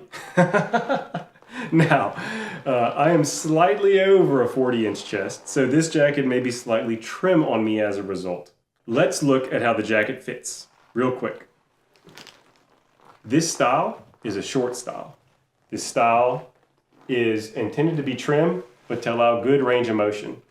And you should be able to move around in this jacket, and it's really made to be in a seated on a motorcycle riding position. But it should be useful for your everyday activities, and you should be able to do things like zip the jacket up and breathe, which I'm not sure I could do if I sized down. Okay, so let's do that. The jacket is still comfortable, even though it is trim on me. I would also say we're in a modern era. Can you use your phone while wearing this jacket? Okay, some jackets you might find the arm is just too slim on you to do this. Well, you can't really wear that jacket. I'll give you a caveat here, which is that this elbow zone is about the area that gets the most stretch in most jackets because of the amount of bending that you do, but there are limits, and it should be comfortable. That's the bottom line. You should be able to wear your jacket. Even from day one, it shouldn't be some straight jacket made out of iron that you're trying to bend into shape. Now, talking about measurements, I'm going to give them to you here for this jacket. We're going to reference them later, okay? So this 618 has a 22-inch chest. The shoulder is 18 inches. The back length is 23.75. And the sleeves are 24.75, okay? Now, I think people are fixated on certain things to look for, like does this kind of seam for the shoulder end on a certain spot? Does this wrist land at a particular spot? Where does the waist hit? And I think first you should think about the jacket and the context for it and how you plan to wear it.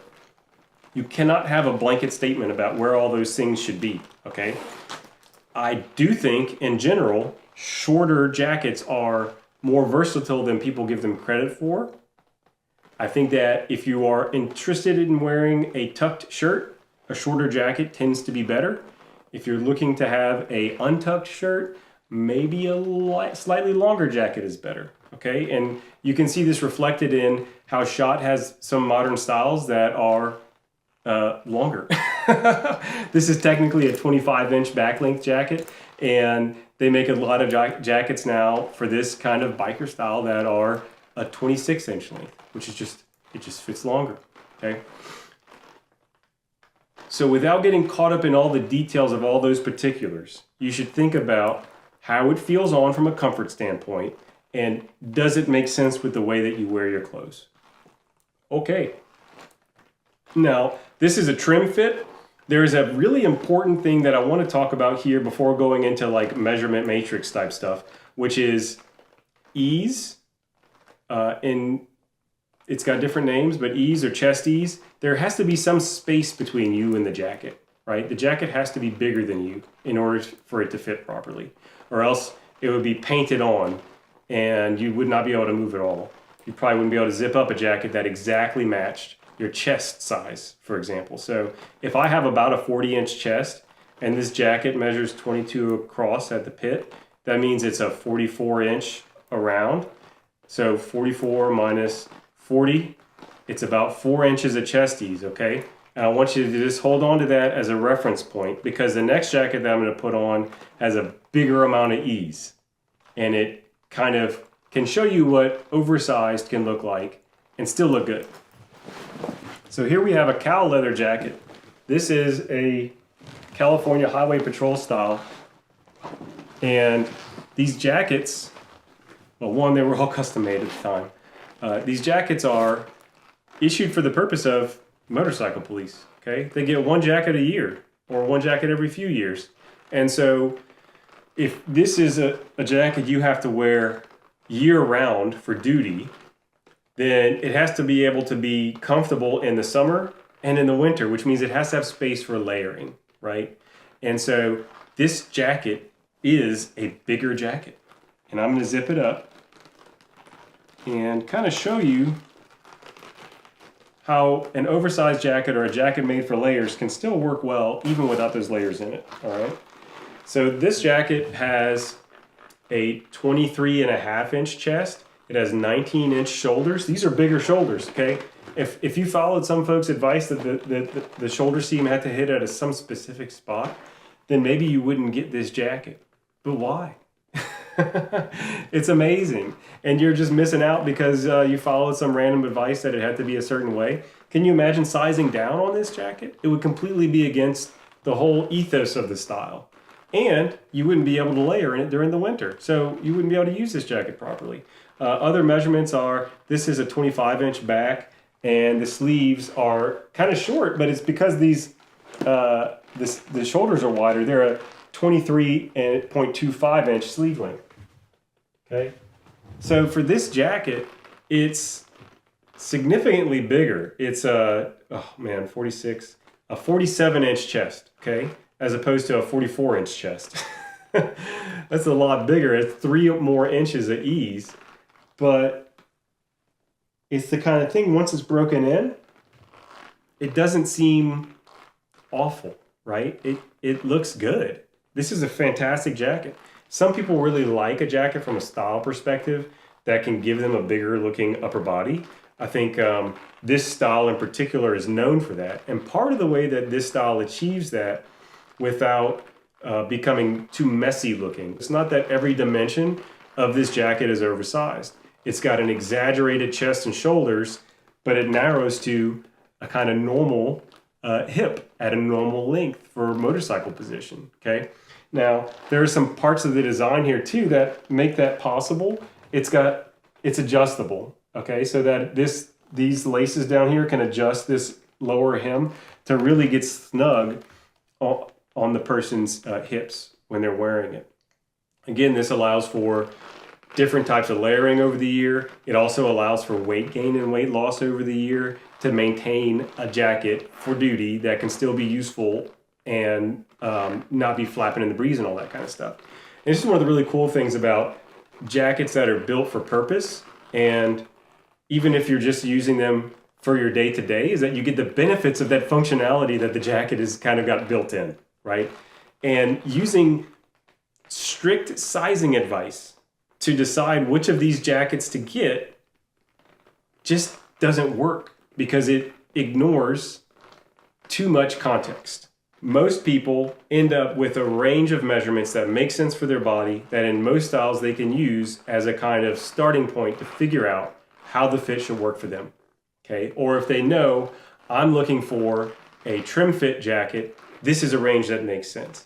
And if I'm looking for a jacket for layers, an oversized jacket, I have a range that makes sense. Well, how do we come to that size? How do we conclude what to get, okay? Without getting too complicated with the measurements. Because we're not necessarily buying custom here, but we need to have a simple rule of thumb to go by, all right? And that leads us into the third section of this video. And I'm gonna show you, you will need something for this. It's a tape measure. And not a hard one. It is, you can get a soft tape is the easiest thing. I'm gonna demonstrate how to use this tape measure real quick and to compare it against the sizes on these jackets that you've seen me wear. So you have the tape measure, what do you do with it? First things first, you need to be starting by wearing a t-shirt, okay? Now, if you're going for a really specific sizing advice and you're getting a jacket for one purpose kind of thing, you could actually just get on the clothes that you would be planning to wear with that particular jacket and measure over those clothes and then give yourself a little bit of ease, which we'll talk about how to do that. Otherwise, I think just having a general starting point, you start with a t-shirt, which is pretty much just what is your body's measurements, okay? And we're gonna take the tape measure and we're gonna wrap it around our chest, the widest part of most men's chests, and then we're gonna let the tape relax. We're not trying to squeeze this tape real tight against the body, okay? If you do that real tight, you can get some absurd measurement. Like if I squeeze all my skin and everything, I can get this tape to say 38, but that's not a good measurement. We need a relaxed tape just resting against our body at the right distance, okay? So as you can see here, now, ideally you'll have someone to help you do this. If you're doing it yourself, that's okay, but it does mean, as you can see as I'm moving here, the tape moves a little bit and it's hard for your body to completely relax into the position. But here we go, just over 40 inches, okay, 40.25, 40.5. Don't get complicated, don't worry about taking in deep breaths and measuring multiple things. Just get your average with normally inflated lungs. I know this sounds silly, but people ask this question because look, if you go, oh my gosh, your chest is suddenly much bigger, don't do that. Take the baseline, okay? So I have just about a 40-inch chest. All right, so we know my measurement for my chest is a 40, but what use is that and how do we apply talking about chesties from these two different jackets earlier to some kind of method for figuring out if a jacket will work for us? All right, it's pretty straightforward. There is a range of ease that makes sense for a trim fitting jacket, and there is a range of ease that makes sense for a jacket you want to layer with. It's not a specific number because like most things, nothing is specific or perfect or exact, and depending on exactly what layers you tend to use, a little bit of wiggle room is completely understandable and necessary. So let's consider something around 3 to 5 inches as a trim fit, with 3 inches being a very trim fit and 5 inches being a slightly looser trim fit. And then if we go above that to maybe 5 to 7 inches, that's a looser fit that you could do some layering with. And consider also how that lines up with standard tag sizes that are kind of close to chest size with ease attached. So a 40 with 4 inches of ease is 44 inches. Going up one size to a 42 with 4 inches of ease would be a 46, okay? So we can see like around 6 inches is layer up level, and around 4 inches is not layering up level of ease. And you just take that and add it on to your chest size to help figure things out. It's not going to be perfect, but it's a very good starting point. And that will apply for most jackets from most makers. You could run into trouble if it's a custom jacket that you're buying used and it was made particularly short or long. But in general, those sizing matrices that people are making their jackets based on patterns that are intended to fit the standard person, it'll be a really good starting point. And then you can kind of find a jacket that fits you really well and measure all of it, and then you have some direct comparison points aside from the chest.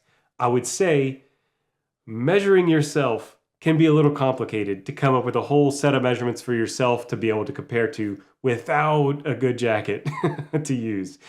So it's risky, it can be done, but you might end up with some funny numbers.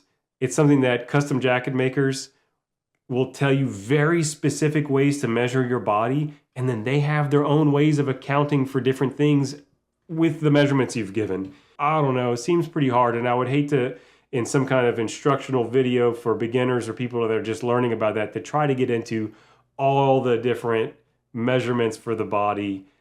I think we need to stick with the chest size as the best starting point. So there we have it. We have some information to ignore. Size down as a general standard sizing advice? Ridiculous! We do need to consider the style and how we plan on using the jacket. And then we need to know our own measurements, especially our chest measurement, and the fact that a little bit of ease is necessary, and maybe a little bit more ease is necessary, depending on how we're planning to use the jacket. So that's Del's sizing advice. I'd love to hear what you think I got right, or what part of sizing you still struggle with. A lot of people really focus on different things. I think this is the way to go to figure out sizing. What do you think? In this video, the goal is to show you how layering works with these two jackets so you can get a very clear idea of what to expect. And to do that, we're going to be taking this base layer to show trim fit, and we're going to go all the way up through adding 2 layers, a heavy-duty flannel, this one's from Ironheart, and a heavy-duty hoodie, this one's from American Giant, to get an idea for how much space do you need for the kind of layering you're doing. So first up on the base level, we're looking at the trim fit with this Schott 618.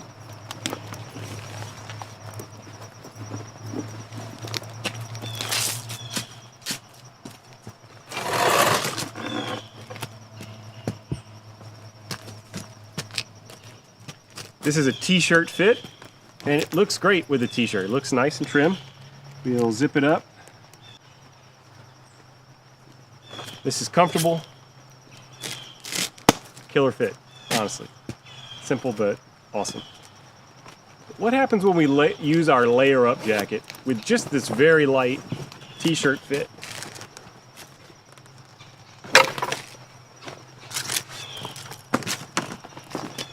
Can look kind of oversized, right? And that's okay. I actually love this fit too, but it involves embracing a bigger fit and a looser fit. And some people can find it to be a little sloppy. A lot here has to do with preference. But that's all right. And just to kind of nail the difference between these two chest sizes, this jacket has a 44-inch chest and 4 inches of chest ease for a size 40. This cowl doesn't have a tag size, but it has a 47-inch chest, so 3 more inches of chest ease on this oversized fit jacket. What happens when we start adding layers? So first up, this is a very thick flannel from Ironheart. Okay, this thing is no joke. It's not lightweight, heavyweight. And it's heavyweight, it's brushed, it's got some volume to it. One, just an incredible flannel, if you're not familiar. And two, it's got some thickness to it because of that weight. So let's see what happens when we wear it with these two jackets. All right, so some people think it's funny to tuck this flannel in, but I'm doing it just to make the comparison easier and we don't have a lot of flopping tails out here. So, adding one robust layer with this Schott 618, it's completely doable. And it remains comfortable if you can start to feel the jacket on you a little more, okay? I've done this before. I've worn this very similar fit to this. We can zip the jacket up. It is kind of obviously more filled in.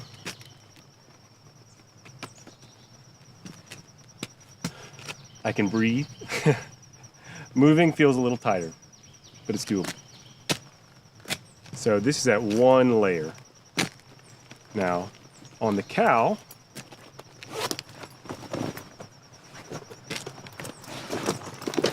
with one beefy layer,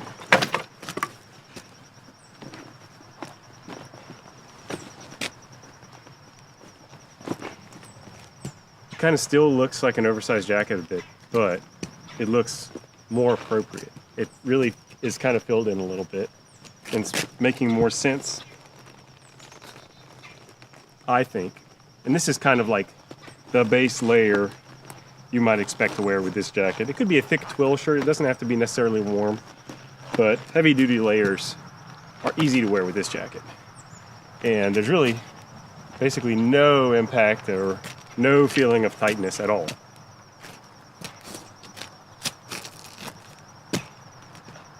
But things get interesting when we add this second heavy layer, okay?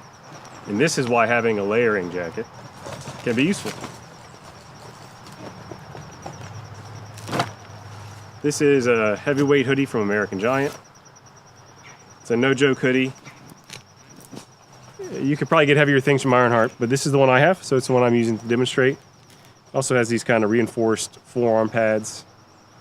And just showing, it's a great hoodie. I've had it for, maybe 9 years. All right, there we go. We are layered up now with the 618 and a trim fit.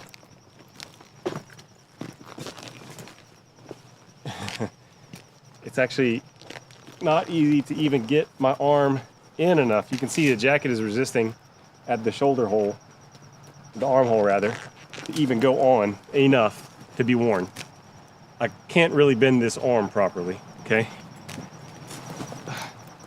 And getting it on, it kind of can be done, but it's already not comfortable, okay?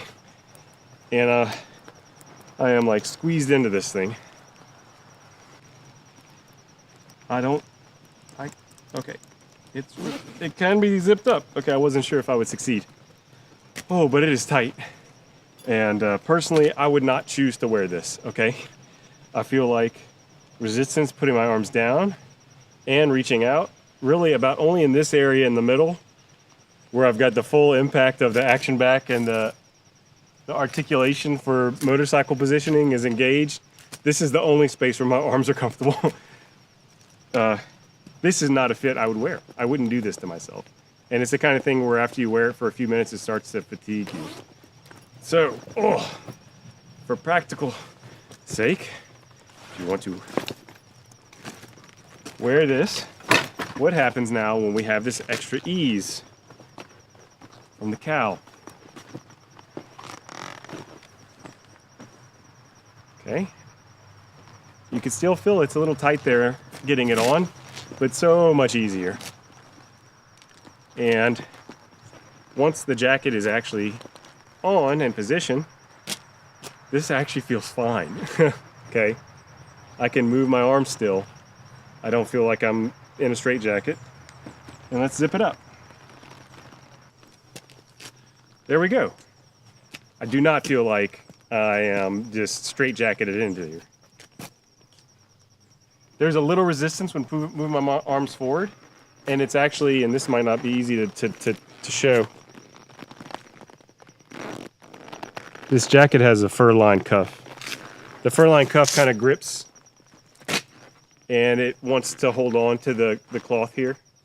But really, other than that, it feels fine. Jacket moves around a little bit, can move. And this is what this jacket is for. I can wear it with bigger layers when I want to, or heavier bases, and it kind of has a space to be comfortable and disappear on the body without feeling like a straitjacket. Realistically, I even have space here if I wanted to put like a wool vest on here, I could do that. There's a lot of options that come to layering, but I think showing with t-shirt fit, one robust layer, and two robust layers, we kind of see what happens as we're slowly scaling up what we wear and what chest ease means for that. You know, this jacket has 3 more inches in the chest zone. It's got a more exaggerated, larger shoulder, bigger bicep. Basically everything on this upper zone allows it to be great for layers. So if you have more questions, you can reference back to my previous video about leather jacket fit and finding good measurements for you. This is the demonstration portion of that explanation with 2 jackets and 2 different types of layering setups. If you have questions, hit me up in the comments. I really appreciate it and love answering questions. It's part of why I love doing this. And I hope you have a wonderful day. I'm a leather jacket guy. I love leather jackets. I wear them as often as I reasonably can. And I'm always kind of on the look for the next one for me. But what about you? Are you a leather jacket guy? Are you not sure if you're a leather jacket guy?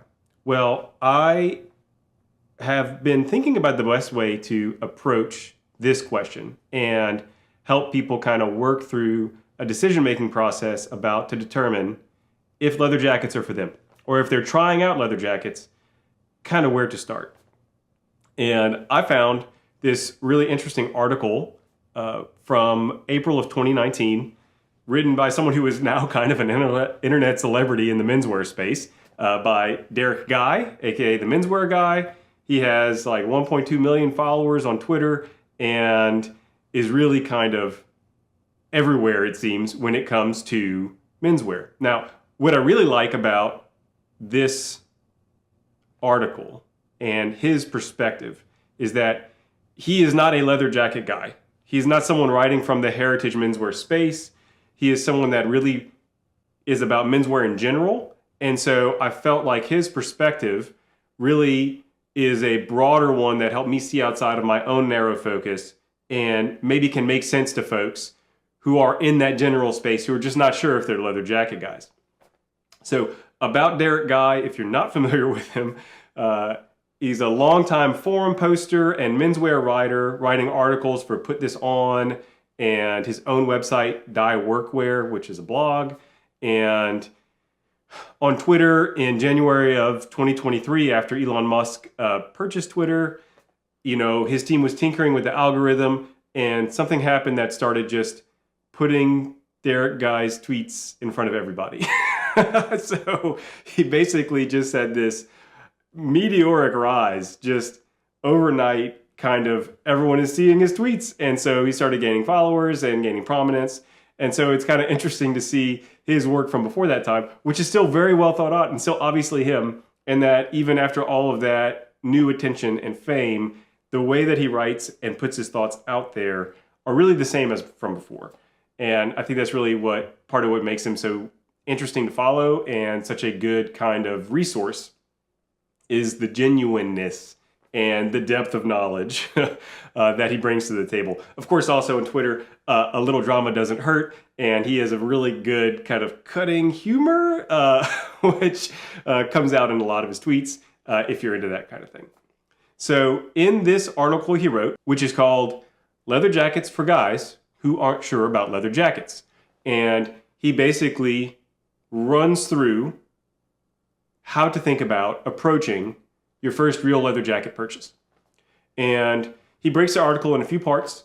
The first part is actually a history lesson, which I think is so key and something that kind of gets missed and something I refer to often, which is what is the cultural space that a jacket is kind of coming from. So he goes through some history, he goes through some categories of jackets, categories of materials, and he gives tips along the way. So the history lesson kind of goes like this. Before the 1940s, leather jackets were essentially just a utilitarian item, something that people wore for certain tasks, like riding on a motorcycle or flying an airplane or going to work. And from a cultural impact place, there wasn't a huge amount of baggage associated with them. However, in 1947, this is post-World War II, a lot of veterans and other folks have joined motorcycle gangs, and in July 4th weekend, 1947, the town of Hollister, California, basically became like a zone of chaos as all of these different motorcycle gangs descended upon the town and just were drinking and partying and passing out in the bushes and breaking stuff and riding their motorcycles shirtless through town or wearing their leather jackets. And okay, maybe this happens and it goes nowhere, but Life magazine had a photo feature of the weekend event. And between news articles at the time and Life magazine, which is a nationwide publication, biker jackets gained this notoriety because of this weekend of madness, basically, that happened from all these motorcycle riders. And then, of course, in 1953, the movie The Wild One comes out, and Marlon Brando, wearing his biker jacket, just the epitome of counterculture and not following the rules, and just everything that middle-class America wasn't, was just kind of gelled. And so after that point, really, motorcycle jackets became this symbol of everything that wasn't mainstream culture. That gives them this edge that they've carried ever since. And this is kind of funny, and he makes this note that you can see motorcycle jackets worn by really mainstream folks. And even with that, they still have this edge to this day. And so it creates a conundrum where you might be interested in buying and wearing a leather jacket. You think they're cool. Maybe that edginess is part of the attraction. But does it really fit with you? Is it too much for you? And then, of course, there is a risk that's created by how expensive leather jackets can be. And so you have this situation where you're kind of stuck, where maybe you're interested in it, you're not sure it's for you, and it's quite expensive. So taking the leap can seem like taking a big chance at losing a lot of money on something that won't work out for you. So how do you deal with this conundrum? How do you kind of get through it if you're interested in trying leather jackets, if you're not sure if they're for you? And so he essentially presents a recipe for doing that. first we got to consider there are 3 components to the recipe. The style of the leather jacket, the material and the color of that material, and fit and other details. And so we take those 3 components, put them together, and out pops the perfect leather jacket. Or at least that's the idea, right? So we have to consider that each of these categories essentially presents a scale of mildness to spiciness, okay? And you can consider that to be like edginess or acceptability, or easy versus difficult. It depends on what we're looking at here, but essentially we put those components together, and their interplay will determine what kind of jackets we'll be looking at. And so starting with style, we have 3 basically categories of style. We have flight jackets, biker jackets, and then kind of a catch-all category which has everything else. Flight jackets, I know when people think flight jackets, they're almost certainly thinking the A2 flight jacket. The style is really just everywhere and extremely acceptable. It's also an easy jacket to pair with a lot of different body types. So starting with the A2 as an approachable style is a good starting point. And if we consider also, like, think about like icons of style. Indiana Jones famously wearing a leather jacket that looks a lot like an A2. Isn't quite an A2, but I know a lot of folks that see Indy as their style icon. And that's basically what he's wearing, you know? And, you know, while Indy may be an exceptional character, a professor and an archaeologist, his appeal is an everyone appeal, right? So that kind of appeal is attached in a way to the A2. Now, other styles of flight jacket would include things like the A1, which is the predecessor to the A2. It has slightly different styling and buttons up the front, you know, less commonly seen. If you're interested in something else that's less commonly seen, you can get something like the G1, which has a built-in mouton collar, or get an MA1, which a lot of people, when they say bomber jacket, I think are thinking MA1. And, you know, this is a jacket that started off with being a nylon jacket, but you can get it in leather. It's just a style that's been copied so many times. So there, of course, are other types of styles, but those are the really common ones. Talking about biker jackets as the next big category.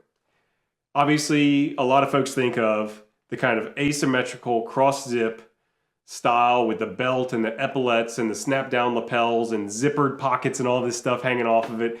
You know, this is the jacket style that Marlon Brando wore in the Wild One, and really the jacket that people are thinking of from that weekend of madness in 1947 in Hollister, California.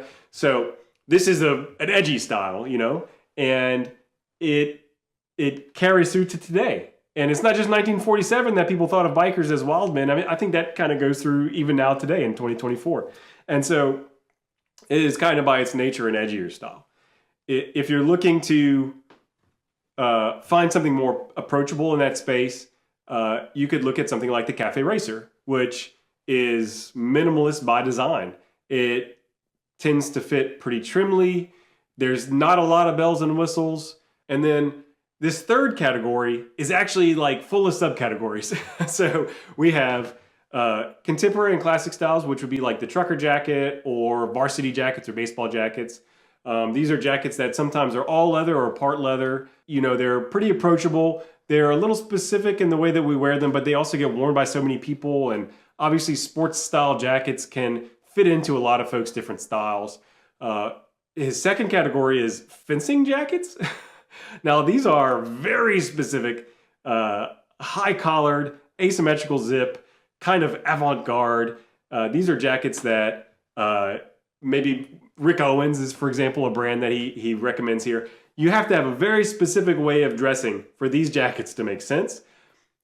His third category is workwear style jackets. This would be things like Cossack jackets, grizzly jackets, field jackets. You know, the jacket that I'm wearing right now, I would put it into this category. This is a 1930s sports jacket, the Hercules, if you're not familiar. What was kind of just an everyday jacket for folks. I think that this category can be pretty approachable. And then his fourth category is tailored leather jackets. And that means like sports coats, trench coats, 3/4 length coats. These are, he says, these are really jackets. If you're into 1970s style, they're going to make a lot of sense. I would say also if you're into kind of like a rock and roll sleaze kind of vibe, they can make a ton of sense, but it's a high risk zone. If you're going into leather jackets, starting with a leather sports coat is not an easy place to start, okay? So we have these three big categories: flight jackets, motorcycle jackets, everything else. The kind of end result of these categories, if you're not sure about leather jackets, then the most approachable, the easiest ones to start with would be the A1 or A2, these flight jacket styles.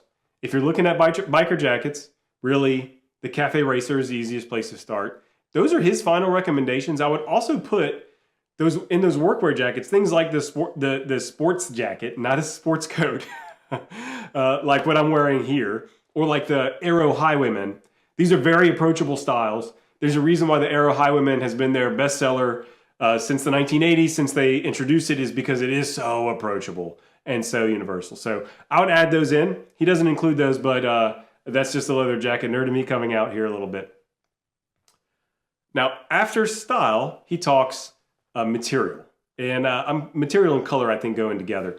And so there's kind of this grade of material starting with lambskin. And lambskin is soft, it feels luxurious, it's very approachable, and it is kind of inoffensive. Okay, so it's an easy starting point. Then kind of up from there, you have calfskin and goatskin in his scale. You know, they're a little heartier, they have a different grain perhaps. It kind of adds a little element of spice to them, but they're still very easy wearing. And then up above from them, we have cowhide and horsehide. And that's kind of the spiciest level. These are jackets that are maybe not approachable from when you first put them on. Sometimes they may be, but maybe not. Maybe you have to break that jacket in for it to look good or to be comfortable. And so if you're looking at jackets for your first leather jacket, you're not sure about them, that's like, there's a risk there, right? That you got to actually like wear it a lot to make it okay sometimes.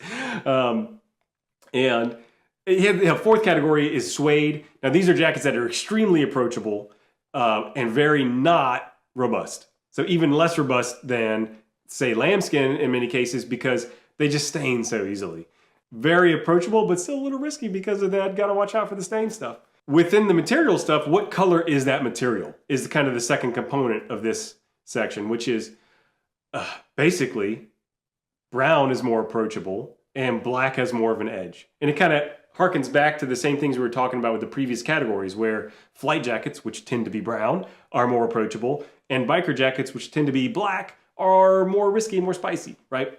So that applies to color as well. So consider then a lambskin jacket in black versus a lambskin jacket in brown.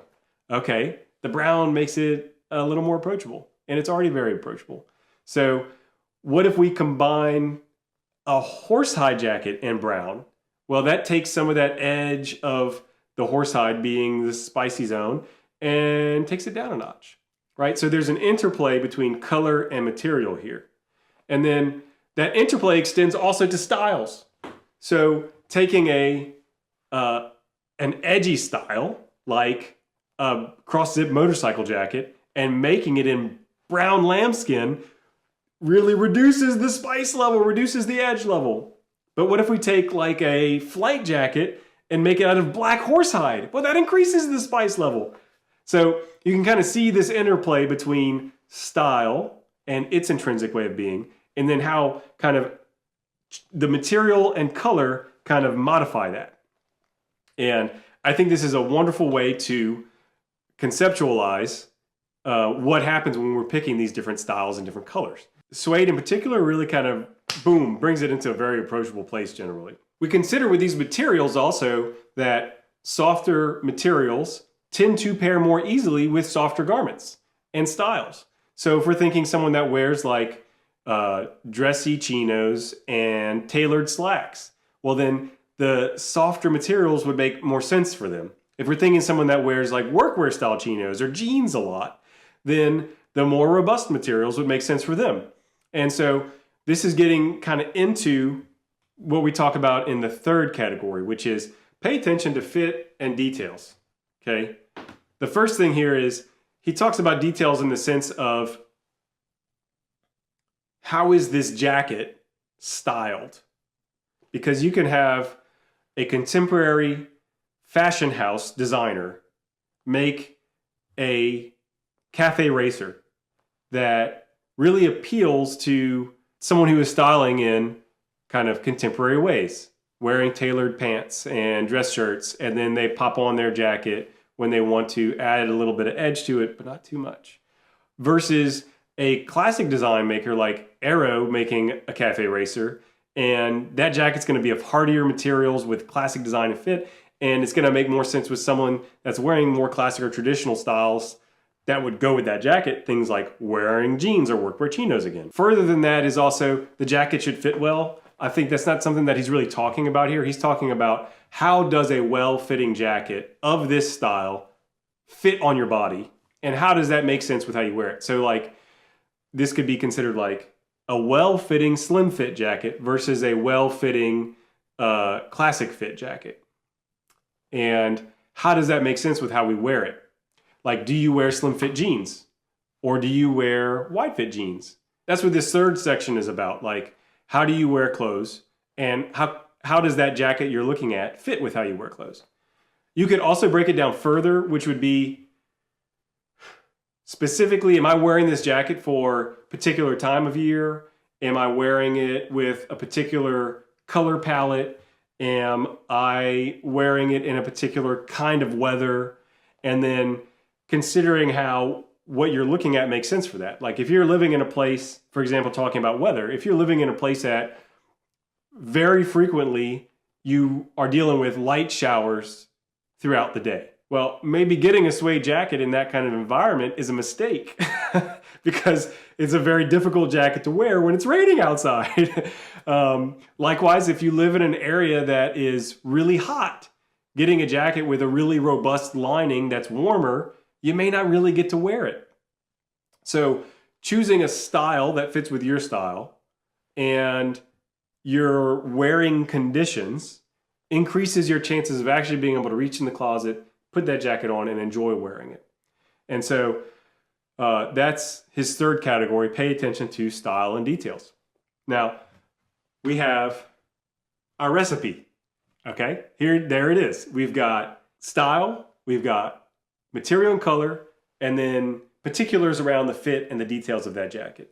And we take those items and we decide what level of spiciness or mildness we need in each of them to find a jacket that matches ultimately with how we will be wearing our clothes. I think this is fantastic advice. I think he basically starts as a recommendation point with picking jackets that are on the milder side, if you're not sure, is a good idea.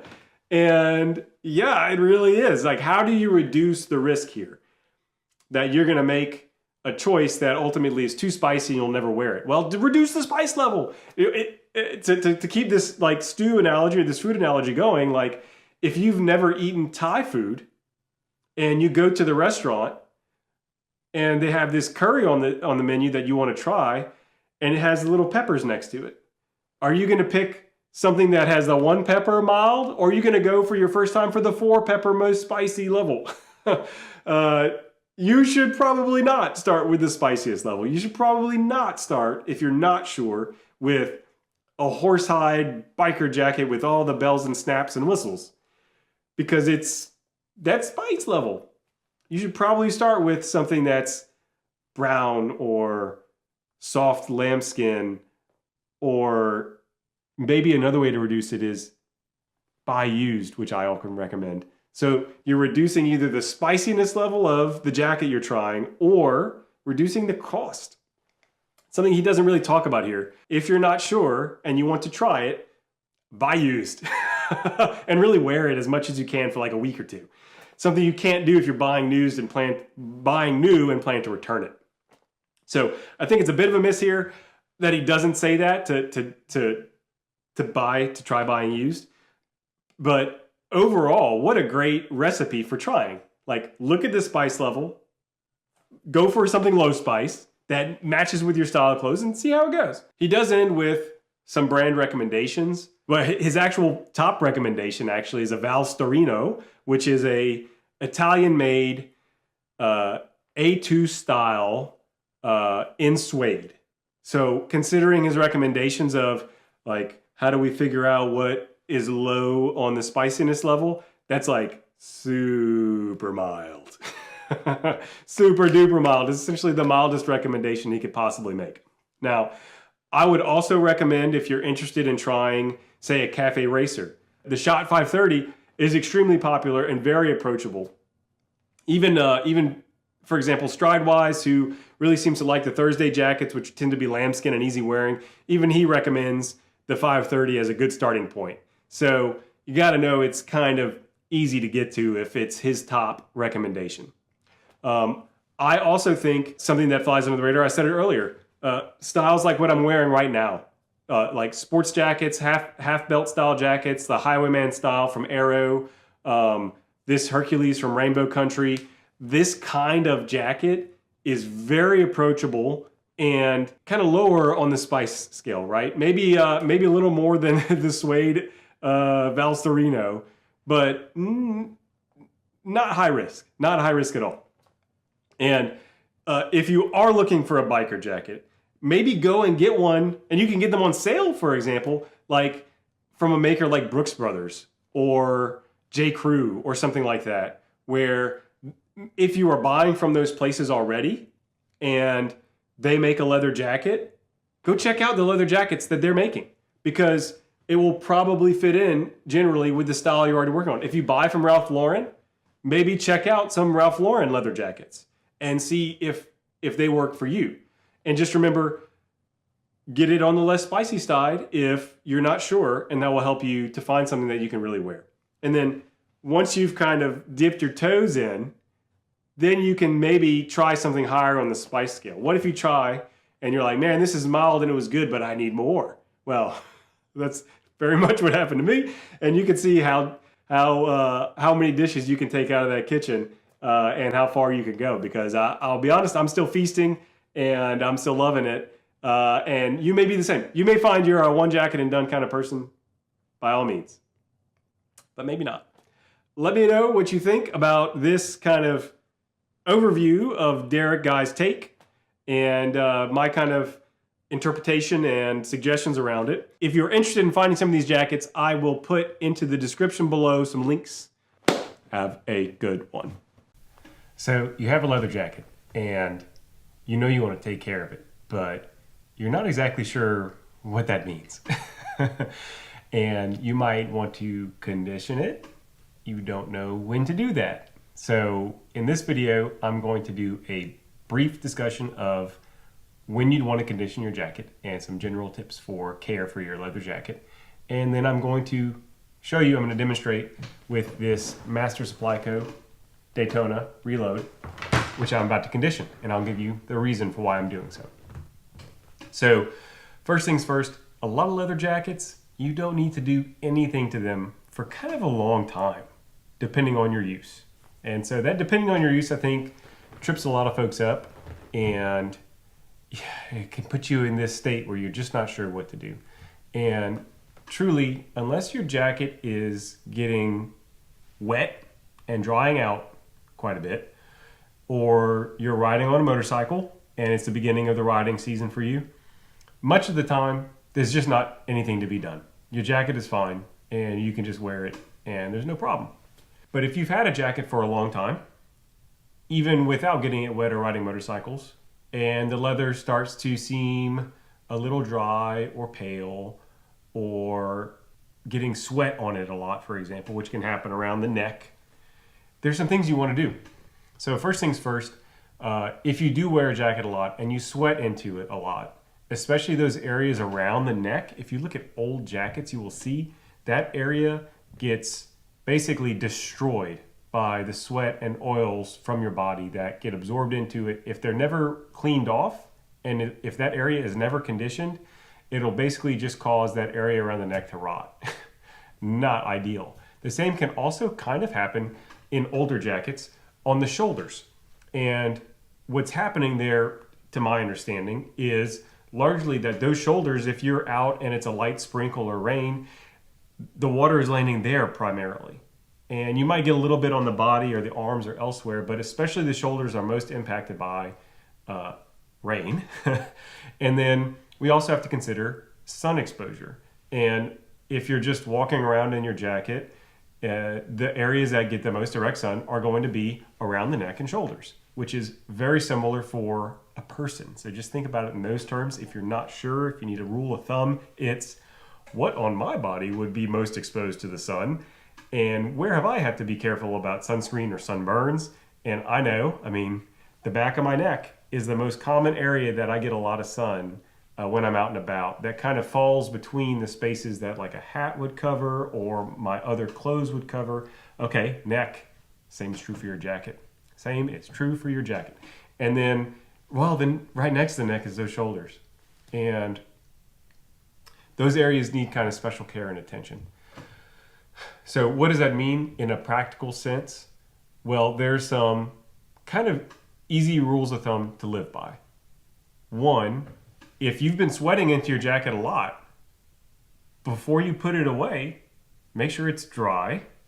One, it's not sweaty and going into a closet. It will become disgusting over time, smelly and perhaps moldy. But two, if you really do sweat into your jacket, take a minute, get just a cloth, maybe slightly damp, and wipe that sweat away from the back of the neck.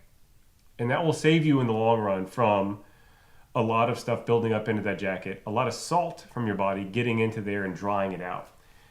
And two, if you don't do anything to your jacket to condition it, and most jackets really don't need a lot of conditioning, that area on the neck, if you are having to clean it, maybe once a year, hit it with a little conditioner, something that is going to replenish the oils and rejuvenate that leather and bring it back to its original condition. So that's just kind of a base level for a lot of folks. Really take care of that neck area in particular, and consider the shoulders too. If you've been in sprinkles a lot, the shoulders tend to get the most exposure. Other than that, long term, every couple of years, you may take your jacket out and just take a minute to look at it and feel it and try to feel if it's losing pliability or appearing dry. That would be a time to condition it, but many robust leathers really just don't need it unless you're getting some really hard use out of it. There are other reasons you might condition a jacket from a care standpoint, and one primary one would be if it's really squeaky. If you have a loud leather, apparently, and this is something I haven't done myself, but I've heard some very credible reports from a lot of folks that conditioning that jacket, and especially the areas that do a lot of rubbing, which would be the areas under the arms and on the side of the body, where a lot of that jacket on jacket rubbing would happen. If you clean and condition that area, it can reduce the noise of a really squeaky loud jacket, if you'd like to do that. You can also think preventatively about if you're going to use a jacket in a lot of random conditions, and you know that you'll be getting wet in that jacket, like if you're riding a motorcycle, then conditioning, not with just a replenishment style of conditioner, you can use one that tends more towards waterproofing. And so I'm not saying to go out and get a waterproofer, but I think that there are a lot of conditioners that kind of fall into this category. I feel too that this is something that I would love to learn more about. And I've read posts and educational materials offered by folks that do conditioning, and you see a lot of products out there. And I feel like this is an area where there can be a lot of just products advertised that it's not really clear what the usage is. And I don't understand why it's that way, but it kind of is. But if you can so for example, Langlet's, they have what they call a leather dressing from Langlet's. It's got a silicone base. That's the one I'll be using today. They specifically say it's intended to help keep the fibers replenished and all that, but that it does have a waterproofing effect. It is a silicone-based conditioner. You hear good and bad things about silicone. I'm no expert, but Langlet suggests putting this leather dressing on a jacket from them immediately upon receiving the jacket, because their jackets are intended for motorcycle use, and in preparation for that use, a preconditioning helps to deal with the elements. Okay. There are some others that kind of fall into this category. I've heard that Picards might fall into this category, for example. On the other end of the spectrum, you see like Bic 4 or Saphir Renovateur are more the like lotiony replenishing style versus this kind of replenishing but also waterproofing effect. And anyone with specific knowledge, I would love to hear more in the comments, because I just feel really truly that there's so much to learn in this area that I don't know. Today, the goal is to take this Master Supply Co. jacket, which has been in the rain several times. I've posted about it, but probably 4 or 5 times I've been in the rain in this jacket. And I want to do a little replenishing. It is a new jacket to me, but because I have decided that this will be a jacket that spends a lot of time for me on wet days, I also want to kind of give it that preventative boost. I also, kind of a side benefit here, I am looking to make this leather a little shinier, and that's a typical side effect of this particular leather dressing from Langlet's. The process is simple. First you clean the jacket, then you condition the jacket, then you let it dry, because conditioning moistens the jacket, and then you can kind of wipe and buff and polish the jacket.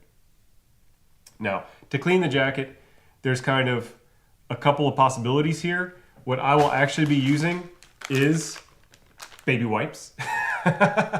This is I don't want to use a really heavy duty cleaner. I actually have some saddle soap here, but this jacket is not filthy, and there's not a lot I want to really remove from the jacket, but just as a gentle preparation for the conditioning, I'll be hitting it with these baby wipes.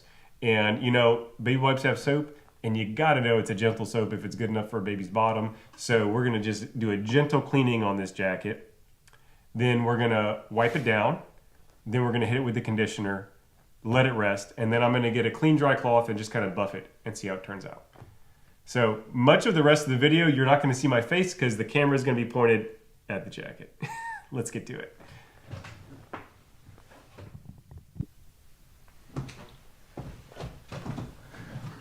All right, baby wipes, here we come.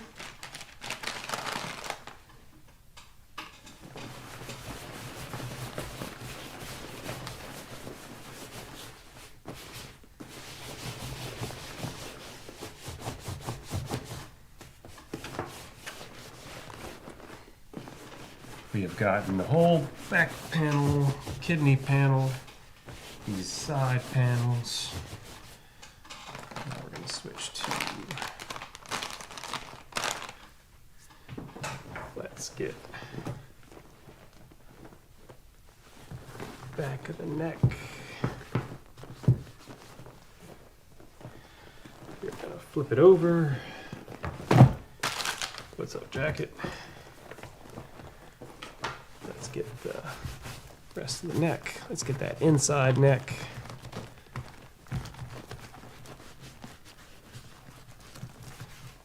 Let's start on the front panel. Just wiping it down. Make sure we're getting the whole panel. You can see on this jacket how the leather has started becoming much grainier down here in these areas that see a lot of bending and movement. Same is true around the neck area. Like I said in my review, this is a very pliable leather, and so it's developing that grain change really quickly. And the same is going to be true really of any leather given time. This one is just quick about it. And one more for the arms. Down. Okay, back.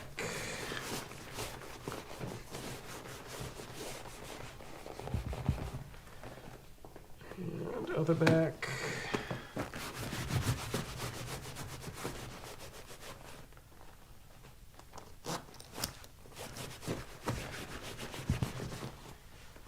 Let's get the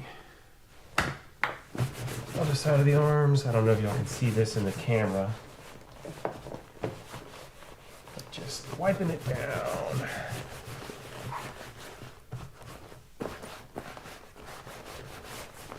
You know, a nice thing about working with leather like this is that it's not like you have to be particularly careful here. It's pretty hard to screw up. It's heavy duty stuff, you know? All right, that is done. Gonna let it sit for a minute.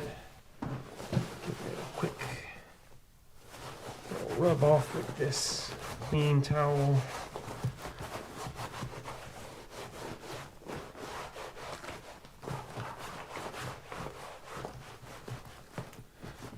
Not forgetting the inside here.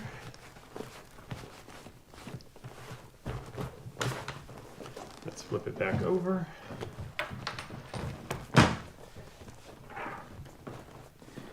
And yes, I cleaned this table prior to going to town on the jacket.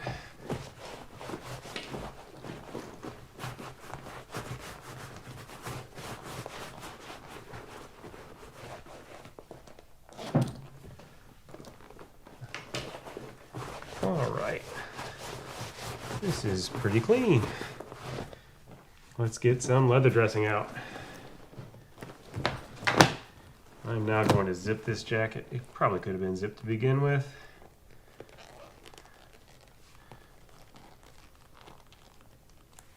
Make sure that's set. The old reversey. There we go. Okay. It's a cool looking jacket. Let's get it up now. There are a couple different ways you can apply your conditioner. Some people recommend using a rag. With this leather dressing, as you can see, it comes, it's like solid basically, smushy solid.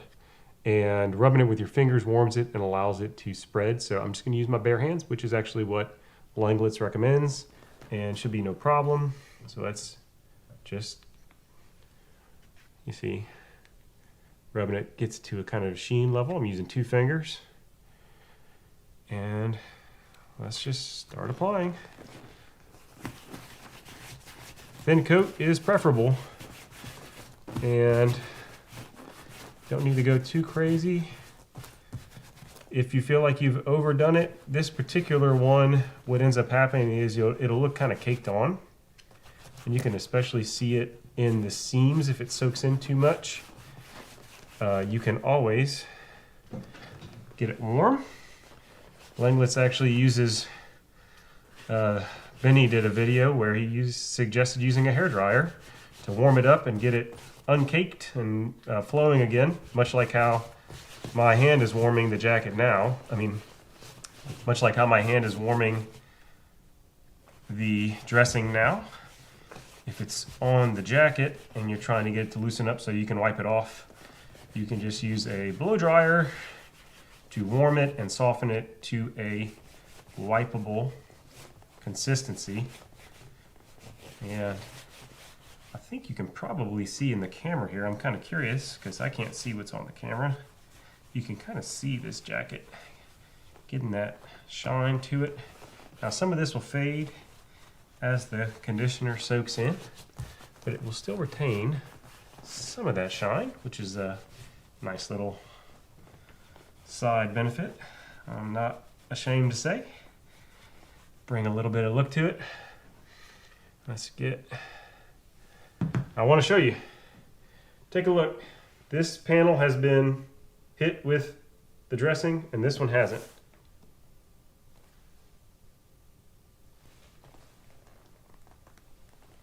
So I want to show the difference. Let's get back to it. And we're just starting on the other panel. It helps if you take it piece by piece. Have a plan, don't be willy-nilly. And just work your way down like you're coloring, you know? Oop, oop, oop. Now this particular dressing, I will put inside the collar, like I had mentioned.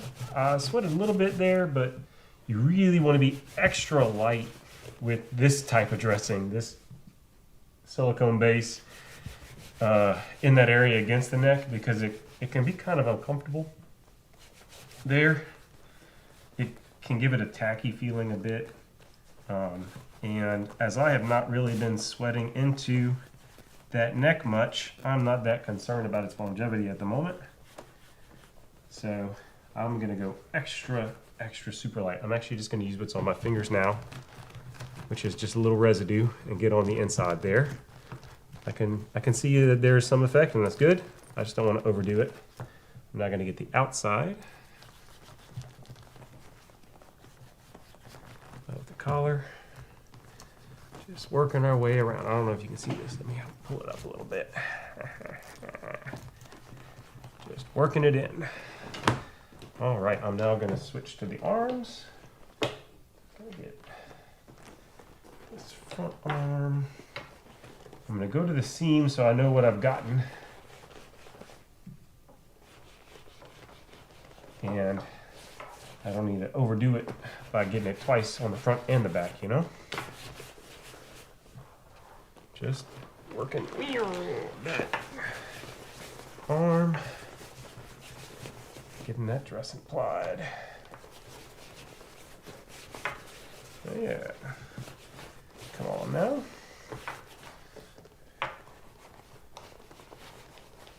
Nothing to be afraid of here. Really hard to screw this up. The main way you could do it would be by overdoing it. So you just keep to a thin layer. Now, if you've got a jacket that you are conditioning not preventatively like this, but because it is dry. If you say you've been wearing a jacket for a long time and you haven't conditioned it, it's been in the elements, and it has just dried out. Or if you buy a used jacket, especially vintage, and you're coming along to condition it because it's thirsty, you may do this step more than once. As in, you give it a conditioning, you clean it, you give it the conditioning. Afterwards, you have to let it sit and let the conditioning dry and soak in and everything. And you may find that the jacket just sucks it right up and still appears a little dry, or some parts of it may appear dry, and you can very gently apply another coat. So in that way, it is somewhat like painting. You do lighter coats, and if it needs more, you give it more, but you start from a place of less is more. And look, even if I've over applied here, which there is a possibility, I'm not that concerned about it, because I'm doing the back of this arm, you just can wipe it off. So no stress, just do your best. Feel like Bob Ross a little bit here. Happy little trees, happy little conditioner. All right. Hold it up here. Get into that seam as discussed. Make sure I don't miss any little bits. All right, that's the front of that arm done. The back, the front. Now we get these back panels here. It can be a little tricky, but it is leather. We just smush it around. Okay, we are almost done with the arms.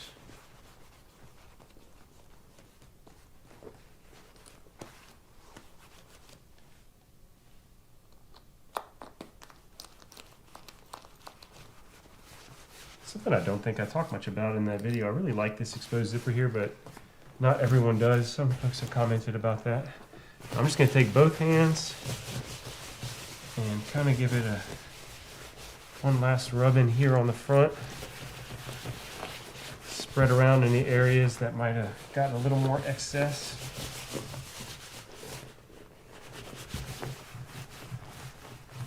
And now for the back.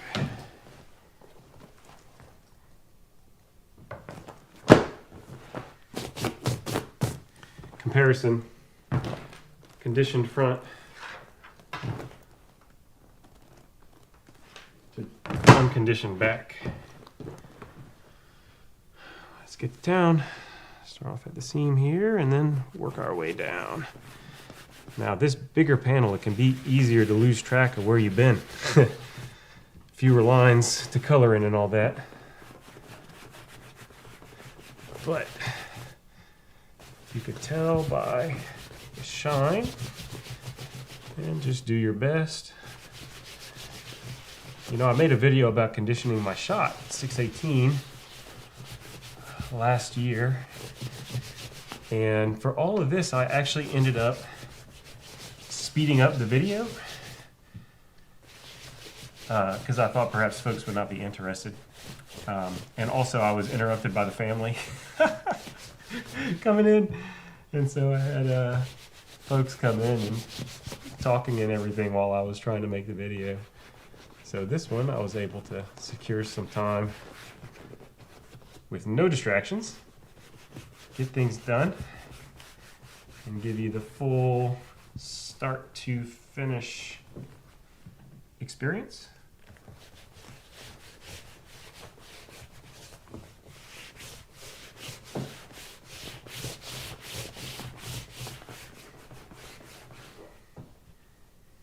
Last little panel here.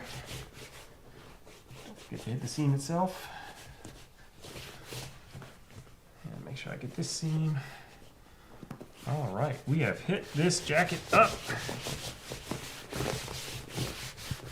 The conditioning part is complete. I already feel like I maybe put a little bit too much here on the top, so I'm trying to just rub it around a bit. All right. Next step is to give this some time to soak in. So we are going to take a break, and when I come back, we will buff this jacket, give it a quick rub down with a dry rag. All right, we're back. It's actually been overnight that the jacket has been sitting soaking. I double checked the instructions from Langlet's, and they actually suggest letting it rest all the way overnight. So the lighting is different, the day is different, my clothes are different. And the jacket has really had some time to try to soak in the dressing that I applied. The lighting is different actually because it's a really rainy day today, so the natural light I was getting out of my window just isn't cutting it. So my apologies for the change. Here is the jacket.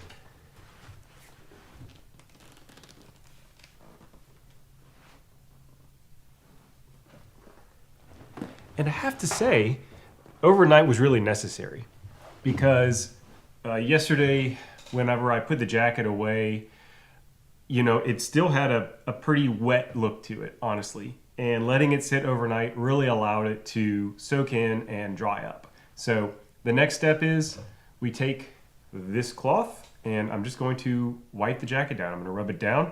I'm gonna try to absorb any extra with this, redistribute it a little bit, and it'll come out, well, we'll see how it'll come out, won't we?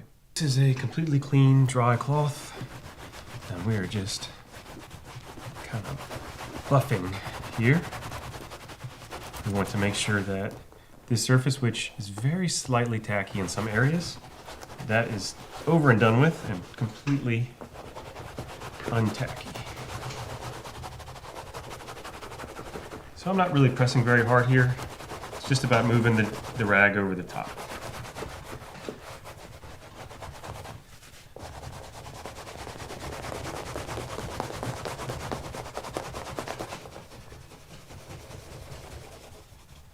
Make sure all these welts get properly rubbed down.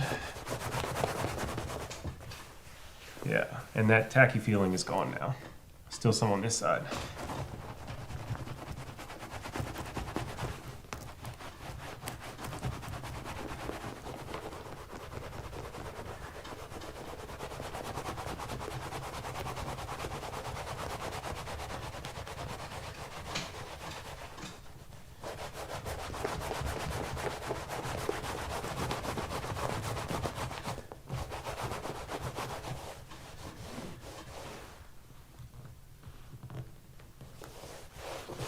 Right, that's it for these front panels. Yes, excellent. A little bit on these seams up here that I'll hit, just because it's awkward to get them. All right, we're gonna get these arms.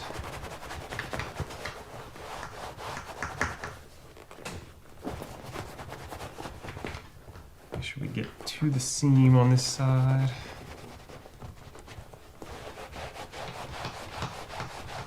And you know, it's an interesting thing spending the time with the jacket like this, is that I've had a kind of interesting revelation, which is, and maybe I should formally share this elsewhere, not just in this video, that this is cowhide.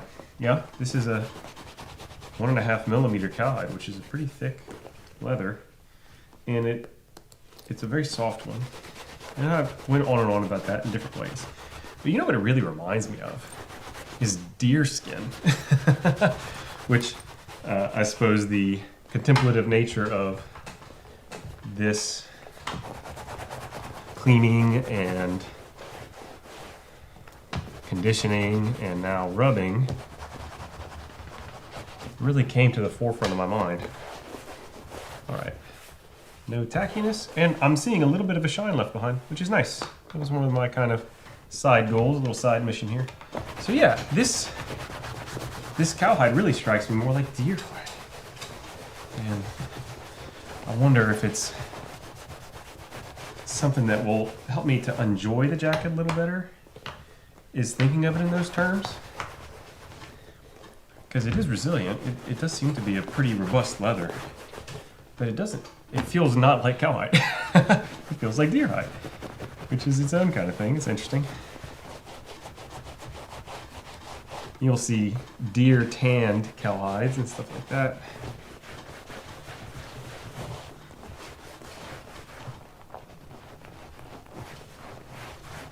All right.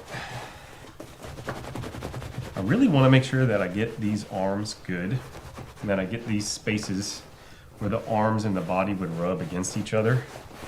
Because that is, I don't want to leave anything behind that would lead to squeakiness, or at least increased squeakiness. This has been a quiet leather, and while it's not a major deal for me, I don't want to add squeakiness to a jacket that's already quiet artificially. Okay, we're getting the collar now. Okay, making sure that that is not got dressing that's going to be rubbing against my neck. Okay, let's hit the other side. I'm going to hit this table real quick just in case there's a little bit of residue from the back of the jacket. Down we go. You can kind of see on this side, I feel better. Here, there's a patch that's still kind of shiny. And a little bit there. And that's gonna go away with the rubbing. We are here to even that out with this rag.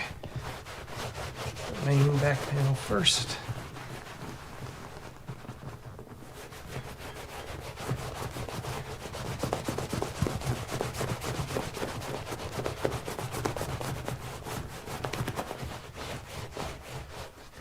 Get these little gussets.